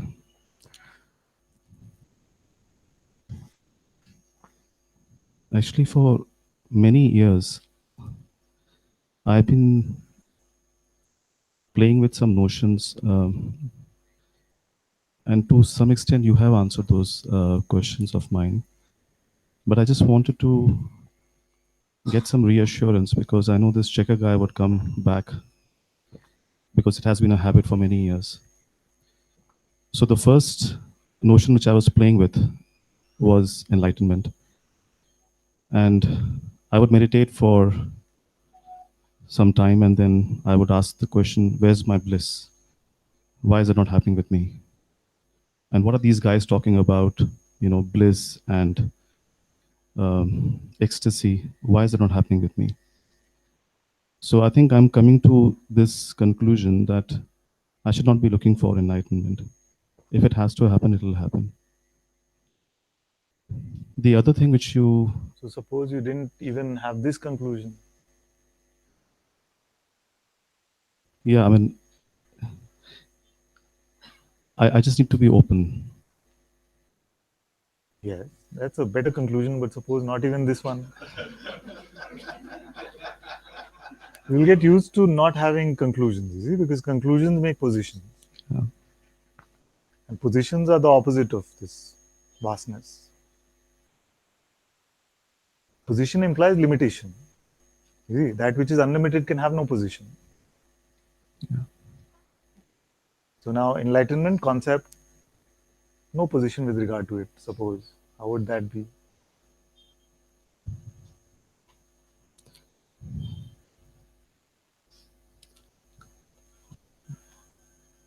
Maybe I'm taking this position of being in isness or being in amness. I don't know whether that is a position or not. But as your positionalist, that's what you are. You don't have to take that position. You don't need a notion to come to isness. Yes. That isness is not coming and going.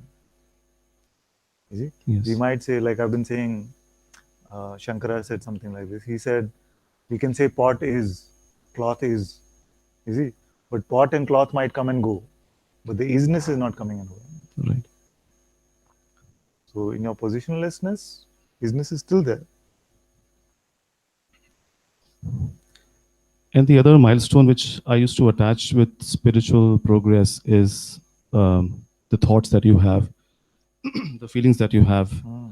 And I think just before coming here, I saw your satsang, and you mentioned that that has got no relation with your isness. And that was a big shocker for me, because I've thought that if you're making spiritual progress, you will have different kind of thoughts, or you will not have no thoughts.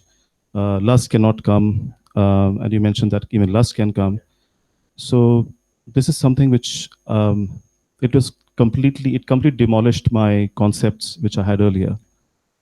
But I would like you to please dwell on that. See, let's look at it even intellectually, with intellect. We are talking about freedom. And all our ideas about freedom are about how consciousness binds itself to be only a certain way once it is free. Does that make sense? That now that I'm free, I cannot have lust. But then where is the freedom? You see, once I'm free, then it must only be this way. That doesn't sound like freedom to me. The free guy then sounds like a very much like control. He has to be only this way. You see, freedom means everything is allowed to appear.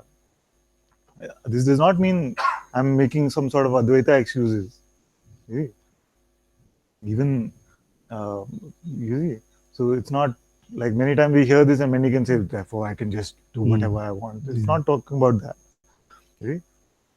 I'm just saying that freedom must mean freedom, no? If freedom comes with a set of rules that freedom means this, then where is the freedom?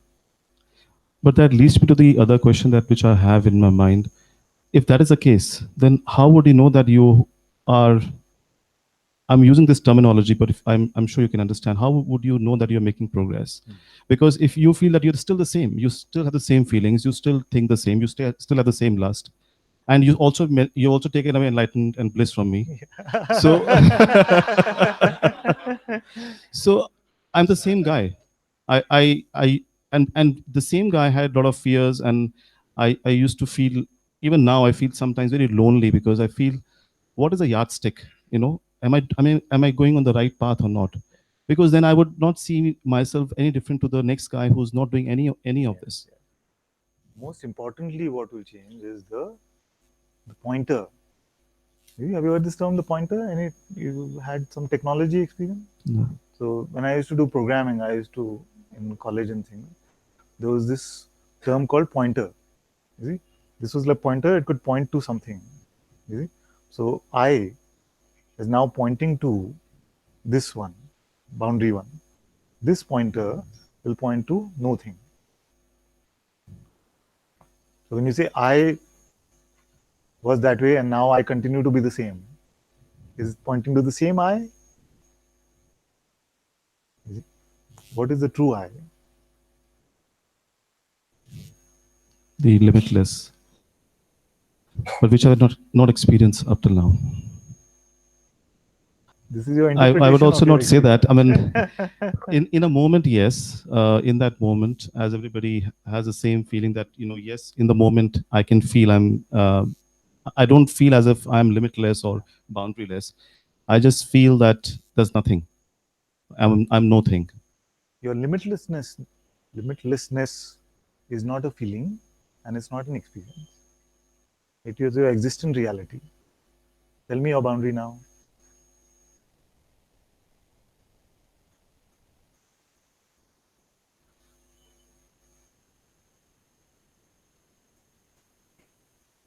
I have to make an effort to say this, that I have no boundary. I think what comes easily is that there's no thing.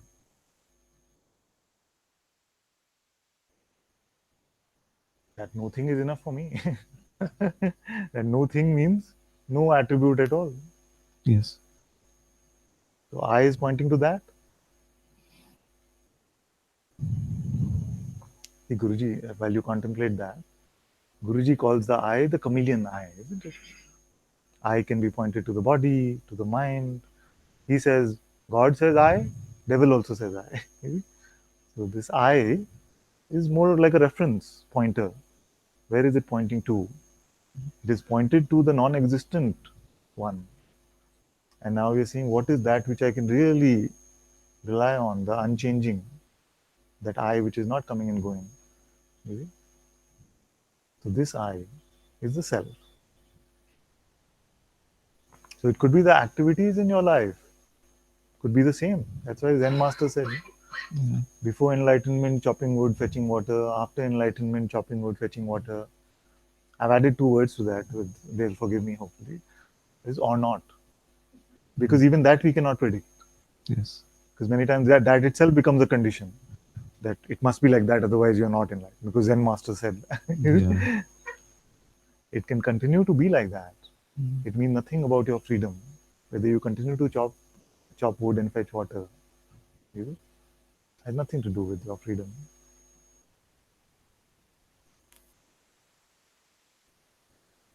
And in this phenomenal life, when you have to make decisions about your life, Yes. How do you know that it's coming from your being and not from your mind? Because you're always in this confusion, but what I'm going to do next, is it right for me or not? So how do we make that distinction? As you are withdrawing your belief in your limitedness, you'll find that there's a deeper intuitive guidance which appears. And how to distinguish this one from the mind, and doesn't have to be like a voice or anything. It could just be like a deep urge to walk this way, to say this. It can be like that. Now, this intuitive presence, this guidance, you can taste because it has the presence of peace, of no rush. The mind is always grasping, wanting. Yes. What's in it for me? Always grasping at something. It wants a particular outcome. This intuitive presence is not in a rush, not wanting any, not pushing towards any outcomes. So this, you will see, will become more and more apparent to you. Till then, you will see that as you are empty of all these notions about yourself, life continues in a way. And if there's confusion about whether this is mind or this is intuitive guidance, leave all voices. See how life will take care of itself. Guruji says, leave existence to existence. Yes.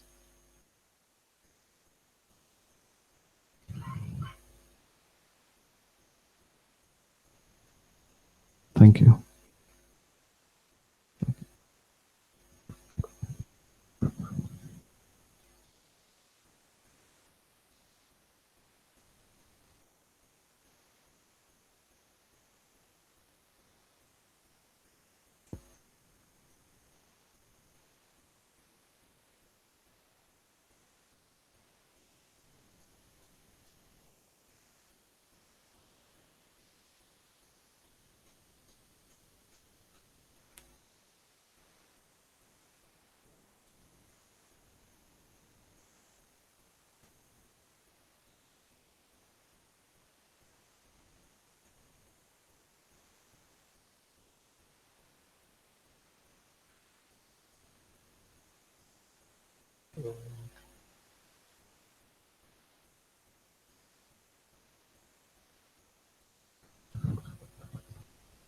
Namaste.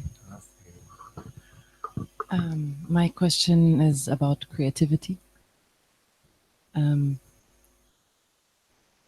I've recently been experiencing the call to play a lot.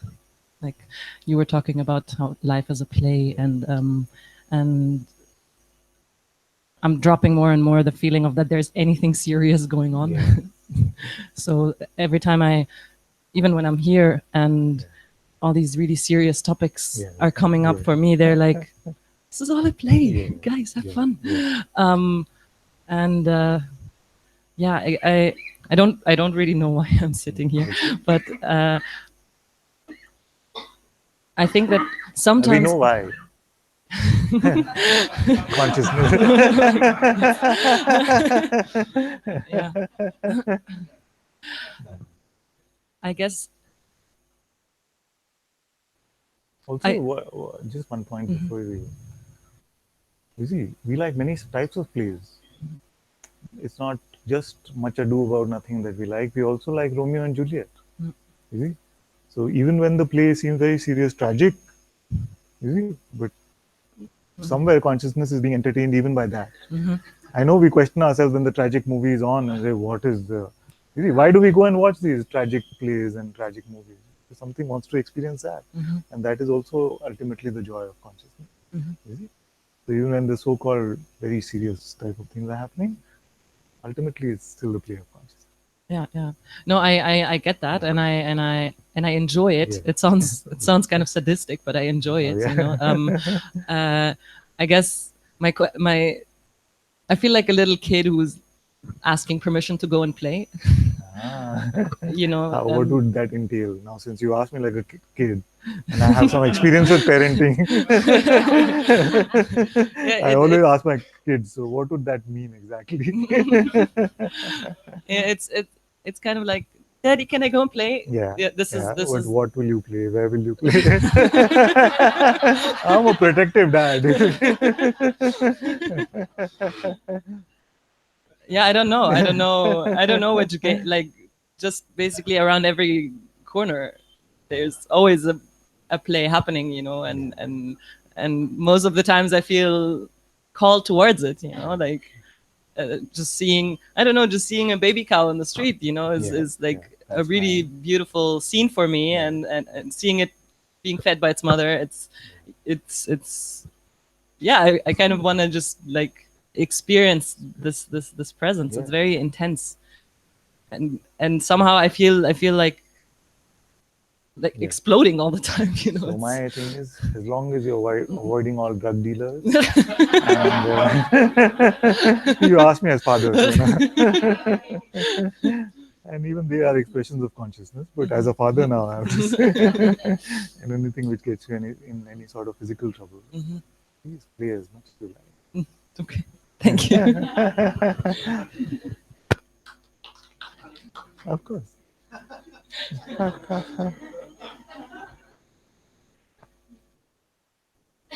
You're going to stay here and sing, no? Yeah, come.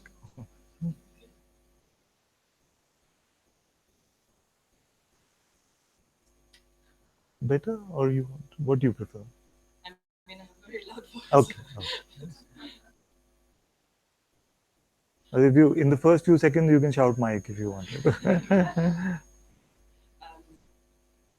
would sing an Arabic song that has been with me for a long time.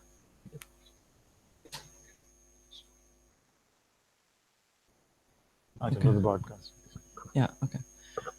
The translation of the words is, "Oh, you most beautiful of devotees, you are like flowers blossoming in gardens." So, Ayazin, Ayazin, Ayazin el-abidin, Ya ward, يا ورد مفتح جوا البساتين يا زين يا زين يا زين العابدين يا ورد مفتح جوا البساتين يا زين يا زين يا زين العابدين يا ورد مفتح جوا البساتين. Don't stop. You could go on. This is very beautiful. We have to hear more of this, so you can even repeat if you like. Yeah, okay. You can join in with the melody at least Yeah. if you want, yeah? يا زين يا زين يا زين العابدين يا ورد مفتح جوا البساتين يا زين يا زين يا زين العابدين يا ورد مفتح جوا البساتين يا زين يا زين يا زين العابدين يا ورد مفتح جوا البساتين يا زين يا زين يا زين العابدين يا ورد مفتح جوا البساتين يا زين يا زين يا زين العابدين يا ورد مفتح جوا البساتين يا زين يا زين يا زين العابدين يا ورد مفتح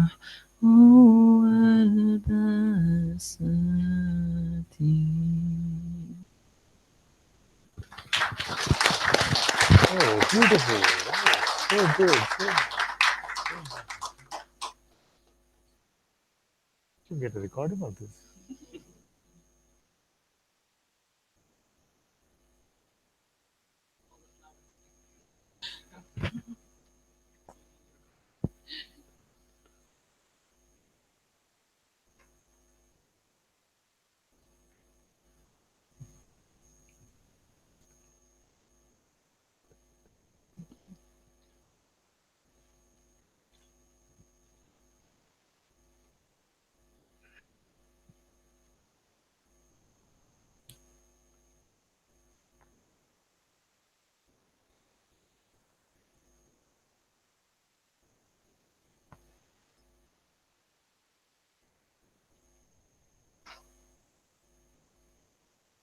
Thank you all so much for being in Satsang today. Sadhguru Shri Muji Baba ki Jai.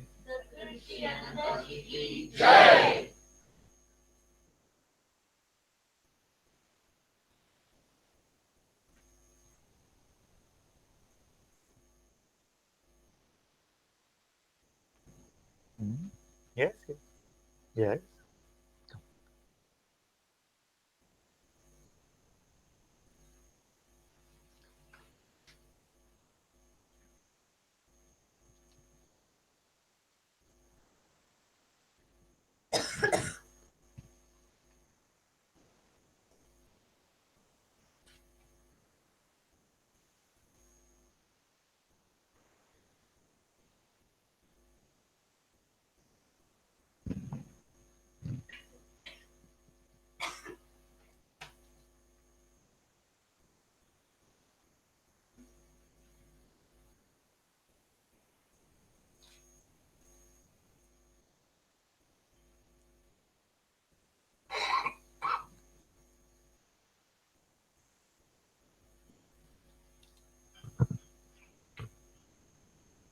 Thank you.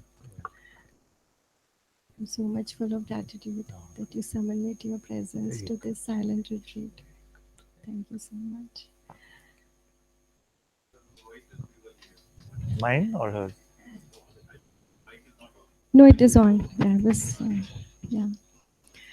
So you said, like you said yesterday, about effortlessness. So this insight has been coming for so long, but yesterday it was like when I hear to Guru, it from inside I know this is the truth and this should be followed. But this dropping of the effort, not to achieving anything or not finally reaching that point, that dropped yesterday, and it was so relaxing. It relaxation earlier also, taste was there, but it is like so much no rush. Whatever you are doing in the moment, just being with it and totally relaxed in your being. It's so beautiful. But this thing again, the mind, though I know mind की अपेक्षा करनी चाहिए, but वो आता है कि किस चीज से to overlook it, jumping over, come and go. If it means let it come and go. To jump over this, then what to hold on to? What to hold on to? Hold on to your presence.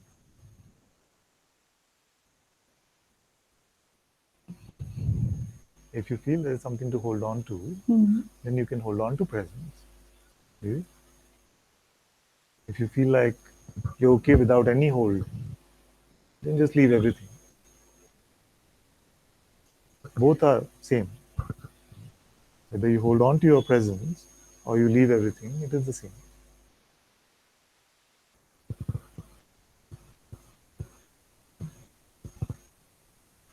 How about going about the daily business without any undercurrents of tension? Yes. As you hold on to your presence, then you will see that daily business continues to happen its own way. And even when tension is there, tension is there. Don't hold on to the idea of tension, hold on to your presence. Okay, phenomenal tension is okay. Yeah. I have no problem with What other that. type of non-phenomenal This tension? this tension of of that ultimate state. That's also phenomenal. That's also phenomenal. Tension about anything, be it ultimate or be it lunch. Is this so I don't want to hold on to anything, but that yearning, will it die if I don't know that yearning? No, that yearning. What should be here? There? Yes, I want to experience the oneness, the beauty, the ultimate grace. The yearning, And not experience, but be established the in. longing for the truth, doesn't even rely on the notion of the truth for the yearning to be there. Right? The yearning, that which you're calling the longing, is not a mental want. What we call the longing is that which is just this natural inclination towards that which is real, which is true. Right? And that is just there. It doesn't need any supplement from the mind, doesn't need any notional support. No position has to be taken with regard to it. It's like a natural momentum is provided to this life to move in the direction of this coming to satsang, exploration of the self, inquiry. Yes. And once you know the self, inquiry does not attract me, or it's only when I'm miserable that I say, who is miserable? Then I get unlocked from its clutches. So is that okay? Is that okay? Yes. Yes.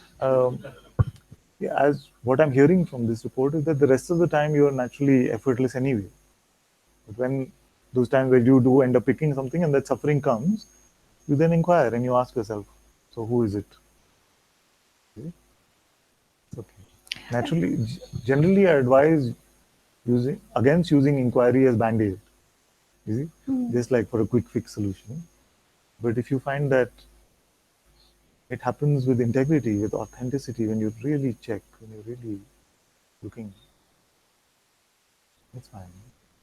There's no general template for anything. So if it is working for you in this way, where you seem to be quite natural and effortless in the rest of the time, and you're not naturally inclined to inquire, but when life puts you in a certain, some events happen, some things come, some emotions are coming, then you inquire truly into what you are. Okay? Yeah. And one more thing which I really want to get rid of, early morning when I wake up, Yes. then my mind is maximum in momentum. Yeah, everybody. I feel really miserable during the morning when I wake up. Yeah, it's everybody. This You thing have a has to few be done. moments, few moments where you're just reconciling with the appearance of this world, right? And then zoom, zoom, zoom, zoom. So, like, Yes, how just to get rid? as you are coming to this openness that we are talking about, then it doesn't matter. 100 thoughts, 1 thought, 10 thoughts. As you are open, they're just coming and going. See, when I started satsang, I said, leave front door open, leave back door open, let all thoughts come and go, don't serve them tea. And that is becoming your natural position. So then you don't have to even count how many are coming, what are they saying. So I act upon them. I become worked up that this instruction is to be given, this is to be arranged, this is to be You act organized. upon every thought? In fact, I write it on my mobile. This has to be taken care of. I want to tell you a secret. Yes. The correlation that is being drawn between thought and action is mythical. Really? Yes. Yoga Vasishtha has beautiful, one of my favorite verses. Krishna posted it the other day. It said, the bird flies, lands on the branch of the coconut tree, and coconut falls. Okay? Nature of the mind is to say it is because this, therefore this. You see? Post hoc ago propter hoc, they say. That which comes before something is usually taken to be the cause of something. But it is not the case. Both are just appearances in consciousness itself. Thought is appearing is a different type of energy construct. Action is appearing as different type of energy construct. How they are appearing? Just in the light of consciousness. Many actions are taken without there being the thought. But here I'm taking action. I'm believing my thought. This is to be done. Okay, I'll do it now. So those Like so these many words you things. spoke, you thought about every word just like it is. नहीं. They're just appearing, no? But ये difficult हो रहा है believe करना. Don't have मुझे to लगता है believe मैं it. करती हूँ. That's why I said don't believe anything that I'm saying. Check. So next time you say something, see whether it is thought came, belief happened, and then precisely those words came out. Everybody thinks that their life is going to be a certain way. They have to take these particular actions. How many actually do those and it happens? If it was just thought, belief, therefore action, then all our lives would be very different. This concept of doership is still not clear because it's totally not understood here in the heart. In your openness, it will reveal itself. You'll see as we are open, you'll find that, this moment, one thought is appearing. Next moment, some action is appearing. Both are just appearances in your own being, your own space. We'll stop drawing this cause and effect correlation to all things.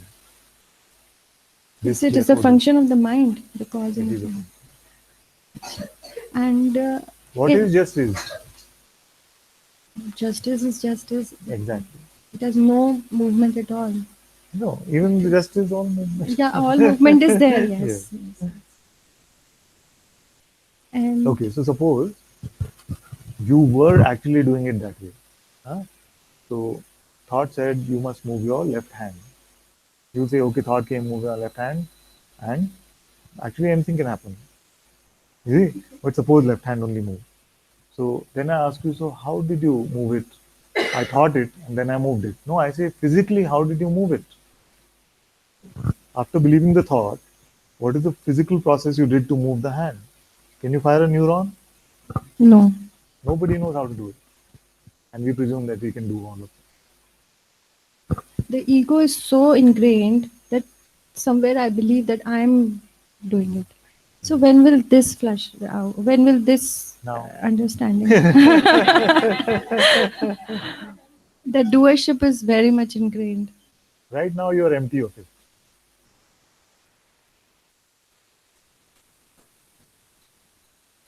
If I don't give you the time to think, if I keep doing now, you see, then you see it is true. And the things of the world, like if you're running a show or you're running a business, then it goes by the rules of the world, not by Advaita. Everything.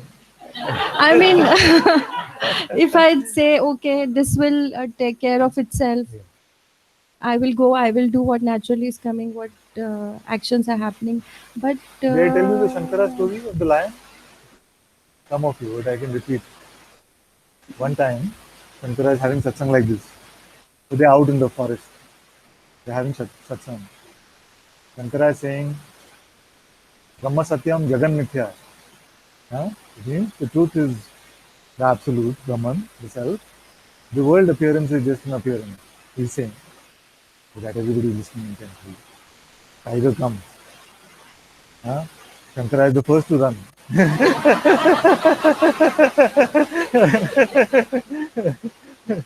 Shankara is the first to run and all the others are following him. They all climb trees. He's just looking at the tiger, waiting for him to go away. He goes away. Yeah, very far, you can't see it anymore. They come down. They collect. For a bit, yeah. So they collect again. And they gather like this. But some of them are snickering at Shankara, like. And he's like, why are you laughing at me? You were just saying that the world is a myth. So why did you run? You see? Now there are two ends to this story. One, the one that I read, where he said, my running was also a myth. Also an appearance. Wasn't it? In the play of appearances, these appearances move.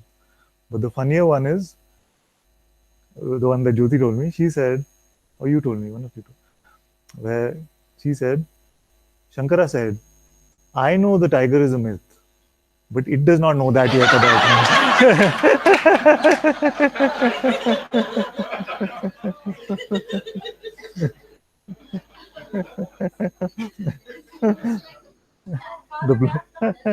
I know, that was the first, yeah, but it's a better joke.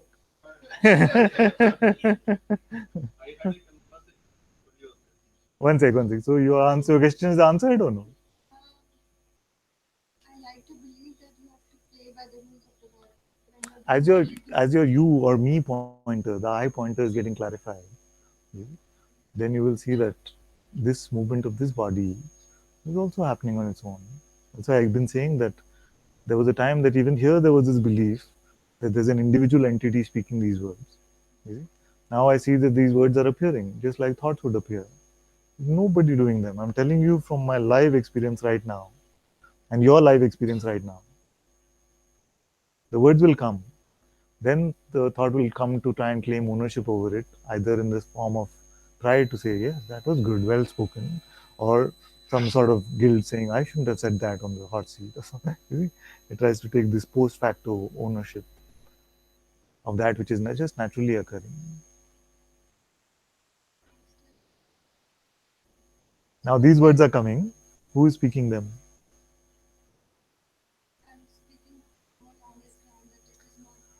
Agreed. But right now, as the words are coming out, can you spot the one that is speaking them? Huh? Not spotted, na? So this itself. So at least now we know, we can say, I don't know who's speaking them. We might not say it is consciousness, we might not say it is the self. But you have not found that entity called Dipali who is speaking these words, isn't it? So, and stay in that I don't know. I don't know is the best news. You see? Don't make a conclusion because somebody was talking about the fear of the unknown or the fear of death or something like that. You see, when we are empty of conclusions, for a while it can feel like, but I don't know, it's very scary. You see? I don't know who's speaking these words. I don't know who's hearing to these words which are being spoken. You see, is there somebody sitting there as an entity hearing these words? You see? Yeah. Yes. Yeah. Yes. Yes. And because I know I don't know is scary, that's why my hand is available for you. Yeah. This I don't know, it seems like a very bubbly ground. It seems like everything that we have believed is being taken away from us. It's like the ground has been pulled from under my feet. You see? And that's why the presence of a living master is very important because he's saying, I know what you're experiencing because it happened here also. And I'm holding your hand through this and you will be fine.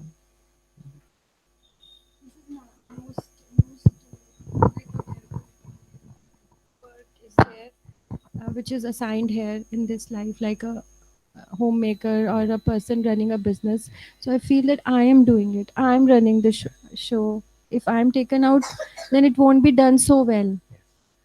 The staff won't do it so Yes. well. I am the one who's running it. So this I don't know now space. Yes. I don't know who's doing it. I don't know Because when who's you doing look at the one that I, body mind, was doing it, and now you see that there is no actual entity called body mind. It is just a theoretical concept. You see, we've taken one set of sensations, another set of sensations, and made an entity out of it. No, it's behind the body mind, the one which I have passion for my house, for my Yeah. business. So Who is no, that no one? one else will have it. What I feel for. Yeah, but who is that one? That one you don't know, and I don't know is very good. So But at least we got out of the presumption that there is a Dipali me who is doing all of this. See? I believe that the Pali me is doing it. Yes, I know that is the human condition. You see? And I've often said that this ego is a 3D ego. It relies on duality. Then, based on duality, it says, I am separate from this. You see? And if I'm a limited entity, then I want to be more and more. I want to complete myself in some way. So, therefore, I have desire. So, duality, desire is the second D. So, I want. You see? And because I desire, then what should I do about it? The third D, doership. Duality, desire, doership. These are the three Ds. Ego rests. Okay? Now, any of these you start to unravel, then you'll see the ego concept comes to pieces. We are unraveling duality. See? And in unraveling duality, you will see that you are all there is. What can you desire? You see? And if you're empty of desire, what is there to do? Okay? You can unravel doership. As you unravel doership and see everything is just happening on its own, and you see where is the separation actually? All is a movement within consciousness. So it's like a stool, three-legged stool. You pull at any of it, and you will see the truth become so apparent. The false ego stool does not last. What about desire?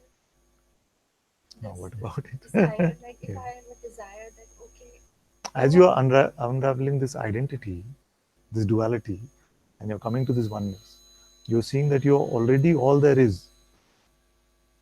You'll see this more and more as you're talking about the ease, effortlessness. You will see there is no separation, no distinction. Now you'll see everything is I already. If you are everything, what can you desire?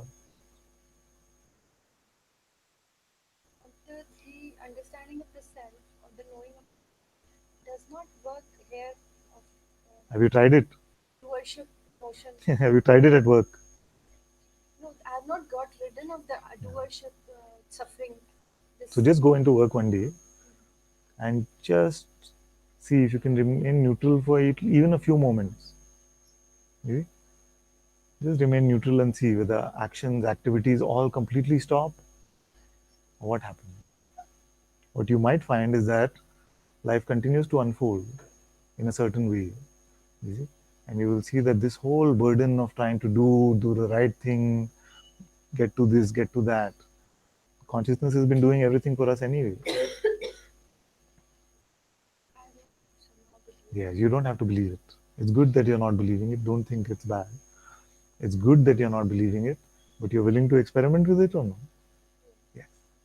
Your experiment, your self-introspection will lead to your direct experience, which is worth much more than believing what I'm saying. You see?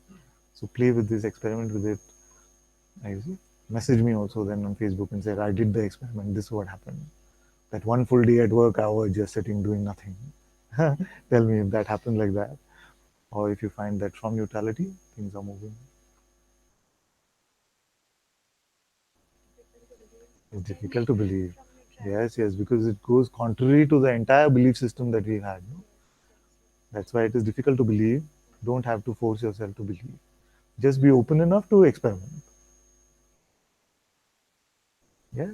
I'm talking of the mystery, like knowing the self, doership, this neutrality thing. It's not happening when knowing the self is there. But how is it possible that What? if you know this, then you are still stuck in another aspect? What do you mean by knowing? Knowing is knowing the self that Yes, but what is knowing? How do you know it? Yes. So this knowingness, the knowing with the capital K, is empty of any conceptual knowing. It is also empty of the notion of, but why this way then and how this way? You see? So you're confusing two levels of knowing. One is the pure knowingness of your absolute reality, and that with some sort of a conceptual notion which is seeming to say, but then this cannot be or that cannot be. so they can work in hand in hand. You can have emotions and you can know yourself. You will find that as more and more you come into the insight about yourself, the value that you have given to these notions reduces, you see? And they will become like child's play. Notionlessly, if you find that everything is happening, then why you want to take all the effort of playing with notions? So see how it is happening first. See if it is completely reliant on your notions. And if you find that, oh no, life has its own flow, existence is moving in a beautiful way itself, then all this seeming struggle, Bhagwan called it boarding a train but continuing to run. See? Once you see that the train is moving on its own, then you find that you've been running needlessly because you cannot, inside the train, you will not get faster if you're running. If you find, for example, that your work continues to move in its own beautiful way, you see, and including the actions from this body, continue to move in their own beautiful way, then will you continue to take positions and say this, no, this? That could be an outward apparent movement, but inwardly you could still be still. Okay, so anyway, let me not confuse you any further. Just see, as you go into work, that as you are neutral about any positions to take, see if just everything falls apart or something continues to move. And about the home front, I feel that if I don't look into what is being, suppose, for example, one example, We'll tell Varun to make his dinner and take care of himself. I feel that, these are small things which Yeah. I need to understand from you. That's why I'm bringing them up. And I have this opportunity at your feet. I must do it.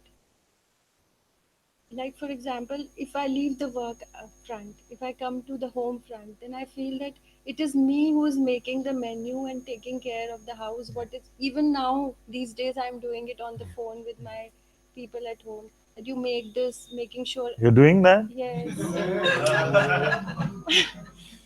इसका phone ले लो. Ordering things for the children at home and everything, so that they are properly getting what they are wanting at home, medicine and whatever is needed. So I feel maybe I'm not wanting to You give have up full this license role. to keep mother identity. Okay? The rest you can give to me. What that means is nothing. You don't have to give up on any relationship. Is that allow that to move on its own. I want to give this mother identity, that is, and homemaker identity. That's what It's bothers not a me the fearful most. notion for you to give it up. No, I want to give it up, but I'm attached to it. Maybe the ego. Take your time with that one. Okay. Because that is extremely primal. And that itself causes a lot of stress in your satsang relationship with me, because if I start telling you not have to feel like the mother role, even animals feel like a monkey will fight with you till the end if you do something to his child. Lunchtime is coming. So don't fight with the mother identity. If you feel like you want some reassurance about that, you have it. It's okay. I'm not in opposition to it. The rest you will see will start to fade away, start to ease up a bit. And you can come again. You can continue.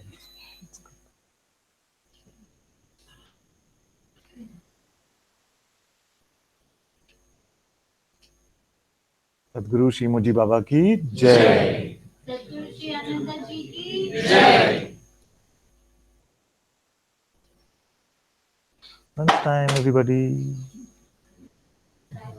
Bye. Oh, you ended.